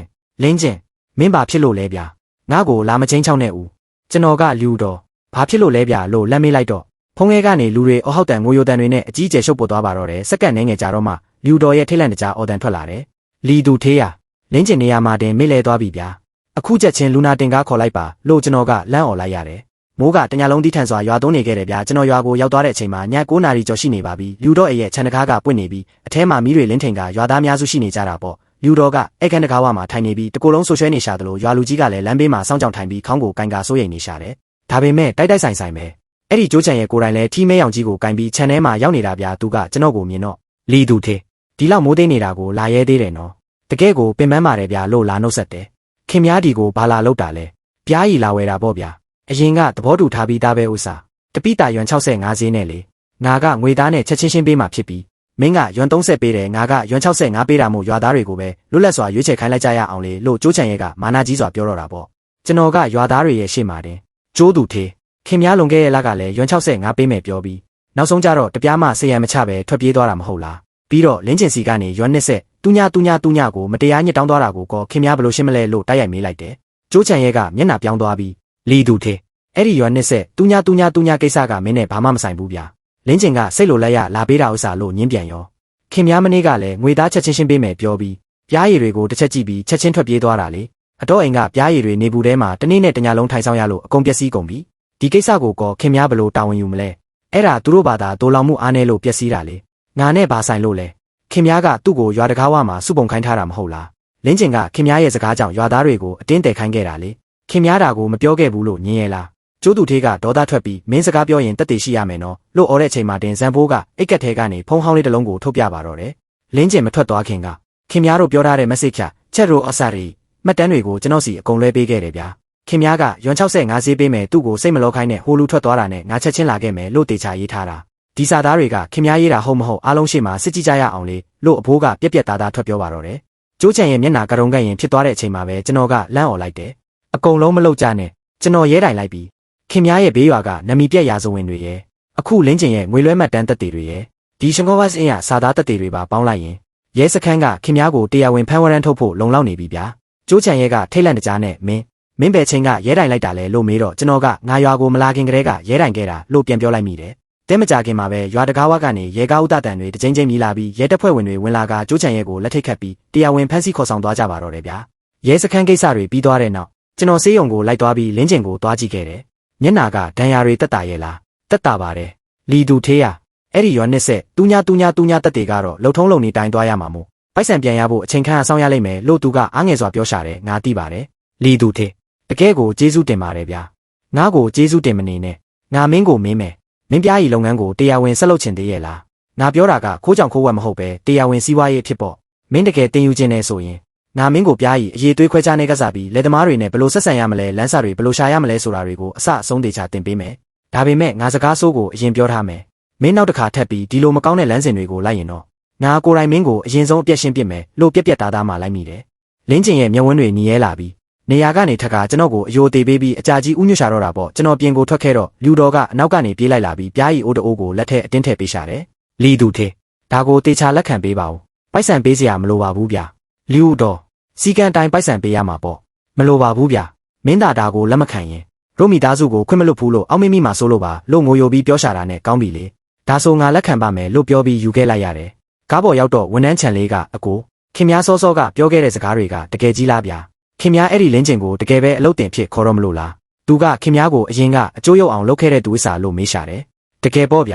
ဒါပေမဲ့သူကစိတ်တက်မကောင်းတဲ့သူမဟုတ်ပါဘူးဗျသူကမိုင်းမဲတာတက်ပဲဥစားမိုင်းမဲတာနဲ့စိတ်တက်ပုတ်ဆက်တာကလုံးဝမတူဘူးဗျမိုင်းမဲတဲ့သူကိုတော့တို့တွေလမ်းမှန်ပြပြီးတင်ပေးလို့ရပေမဲ့စိတ်တက်ပုတ်ဆက်တဲ့သူကိုတော့ဘလို့မှကဲတင်လို့မရဘူးလေလို့ကျွန်တော်ကရှင်းပြလိုက်မိတယ်3လအကုန်လုံးသွားခဲ့တယ်ဗျလင်းကျင်စီကနေဖုံးဝင်လာပြီးလီတူထေအဲ့ဒီရွာ20တူညာကိုရဲစခန်းကနေတရားဝင်ပြန်နှောင်းပေးလို့ရပါပြီဗျစေကူတာစရိတ်တွေပါပေါင်းပြီးရွ15တူညာပြန်ရခဲ့ပါတယ်ပြီးတော့ကျွန်တော် online ပေါ်မှာကိုပိုင်ပြားရီဆိုင်လေးတစ်ဆိုင်ဖွင့်ထားတာပြီးခဲ့တဲ့လကတင် order 80ကြော်ရောင်းခဲ့ရတယ်ဗျလို့ဝမ်းသာအားရလာကြွားရှာတယ်ကျွန်တော်က online ကိစ္စတွေကိုတော့ငါတိတ်နားမလဲဘူးမို့မင်းမသာမင်းတေချာစူးစမ်းပြီးလေ့လာဦးလို့အားပေးလိုက်မိတယ်နောက်ထပ်နှစ်လကုန်လွန်သွားပြီးနောက်ဇန်ဘိုးစီကနေဖုံးထက်ဝင်လာပြန်နေဗျလီတူထေးအခုလူတော့အိမ်ကပြားအောင်တွေကအစ်စ်ပြန်ပြီးပြည့်နေပြီဗျဒီတစ်ခေါက်ထွက်တဲ့ပြားရီရဲ့အရေးသွေးကမနစ်ကထက်အများကြီးပိုကောင်းတဲ့ဥစ္စာသူမကမင်းကိုဘယ်ချိန်လာဝယ်မှာလဲလို့လက်မေးခိုင်းလိုက်လို့ပါတဲ့နောက်လာကြရင်ကျွန်တော်တေချာပေါက်လာခဲ့ပါမယ်လို့ပြန်ပြောလိုက်မိတယ်။ဆောင်းတွင်နှစ်ကုန်ပိုင်းအချိန်မှာတော့ ကျွန်တော်အဲ့ဒီမြို့နယ်လေးကိုဖျက်လာရင်တို့ရွာလေးစီကိုတမင်သွားကြည့်ခဲ့မိတယ်ဗျာရွာတကားဝကတစ်ပင်ကြီးလည်းရှိနေတုံးလမ်းကလည်းအရင်လမ်းပဲဖြစ်ပေမဲ့အများကြီးပို့ပြီးတန်ရှင်းတက်ရက်နေတာပေါ့လမ်းဘေးမှာစမ်းဖို့အစ်တစ်ခုစိုက်ထားပြီးတဘာဝပြားကြီးစိုက်ပျိုးရေးဆန်ပြရွာလို့စာတန်းတစ်ရေးထားတာကိုတွေ့ရတယ်လူတော့အိမ်ချန်ထဲမှာလည်းပြားအောင်တိတ်တာတစ်တွေကအစီရှိနေကြပြီးမနစ်ကထက်နှစ်ဆက်မကပိုများလာတာပေါ့သူမကျွန်တော်ကားကိုမြင်တာနဲ့အိမ်ထဲကနေပြေးထွက်လာပြီးလီသူသေးခင်ဗျားတကယ်ပဲရောက်လာတာကိုလို့ဝမ်းသာအားရကြိုရှာတယ်လင်းကျင်လဲအိမ်ထဲကထွက်လာပြီးပြားရီဘူးတစ်တဘူးကိုယူကဖုံးဖွင့်ပြတယ်ရွှေဝါရောင်နဲ့တကယ်ကိုတန်ရှင်းကြည်လင်လာတယ်ဗျာကျွန်တော်တလုံးမြည်ကြည့်လိုက်တော့ချုံမြိန်ပြီးအနံ့ကတကယ်ကိုမွေးပြက်နေတာပေါ့တကယ်ပြားရီကောင်းပဲ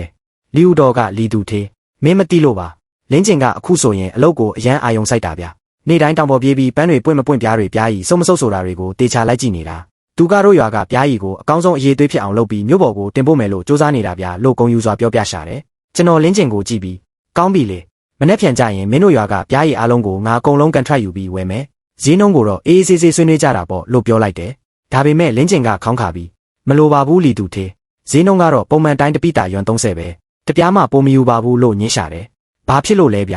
အကိုပဲကျွန်တော်ကိုတင်ပေးခဲ့တာလေစီးပွားရေးလုပ်ရင်စီကန်းရှိရမယ်ဆိုတာအကိုတတ်မှတ်ပေးခဲ့တဲ့ရွမ်30ဈေးကတို့ရွာရဲ့စီကန်းမို့ကျွန်တော်ဒီစီကန်းကိုလုံးဝမဖြတ်စည်းပါဘူးဗျလို့လင်းကျင်ကပြက်ပြက်သားသားပြောတော့တာပေါ့ကျွန်တော်တို့ပြန်ခါနီးလူတော်ကပြားရီဘူးတပူးကိုလက်ထက်အတင်းထက်ထည့်ပေးပြန်တယ်ဒီတစ်ခေါက်တော့ကျွန်တော်လုံးဝမငင်းပဲဝမ်းသာအားရလက်ခံခဲ့လိုက်မိတယ်ကားပေါ်ရောက်တော့ခြံလေးကအကိုလီယူတော်ကအခုဆိုရင်လူတယောက်လိုလုံးဝပြောင်းလဲသွားပြီနော်လို့ပြောရှာတယ်သူပြောင်းလဲသွားတာမဟုတ်ပါဘူးဗျသူကအစကတည်းကစိတ်တက်ကောင်းတဲ့သူပါဒါပေမဲ့လူဆိုတာတစ်ခါတလေကြရင်မိုင်းမဲပြီးလမ်းမရောက်သွားတတ်ကြတာတဘာဝပဲလေတို့ကျွန်တော်ကပြန်ပြောလိုက်မိတယ်ကားကရွာပြင်ကိုမောင်းထွက်ပြီးအဝေးပြေးလမ်းမကြီးပေါ်ရောက်လာခဲ့တယ်နေကတဖြည်းဖြည်းဝင်တော့မှမို့ကောင်းကင်ကြီးတစ်ခုလုံးရွှေဝါရောင်ပြားရည်တွေတုပ်လိမ့်ထားသလိုတကယ့်ကိုလှပလုံးလာတယ်ဗျာနောက်နှစ်ຫນွေဥရာသီပန်းတွေပွင့်မဲ့အချိန်ကြရင်တော့ကျွန်တော်တို့ရွာလေးစီကိုတေချာပေါက်ပြန်လာဦးမှာဖြစ်ပါတယ်အခြားအရာကြောင့်မဟုတ်ပါဘူးချုံမြိန်ပြီးပန်းရနံ့တွေပြည့်နှက်နေကຫນွေဥရာသီတစ်ခုလုံးကိုပုံထဲမှာထည့်ထားသလိုခံစားရစေမယ်တို့ရွာလေးရဲ့တဘာဝပြားရည်စစ်စစ်လေးတွေကြောင့်ပါပဲဗျာ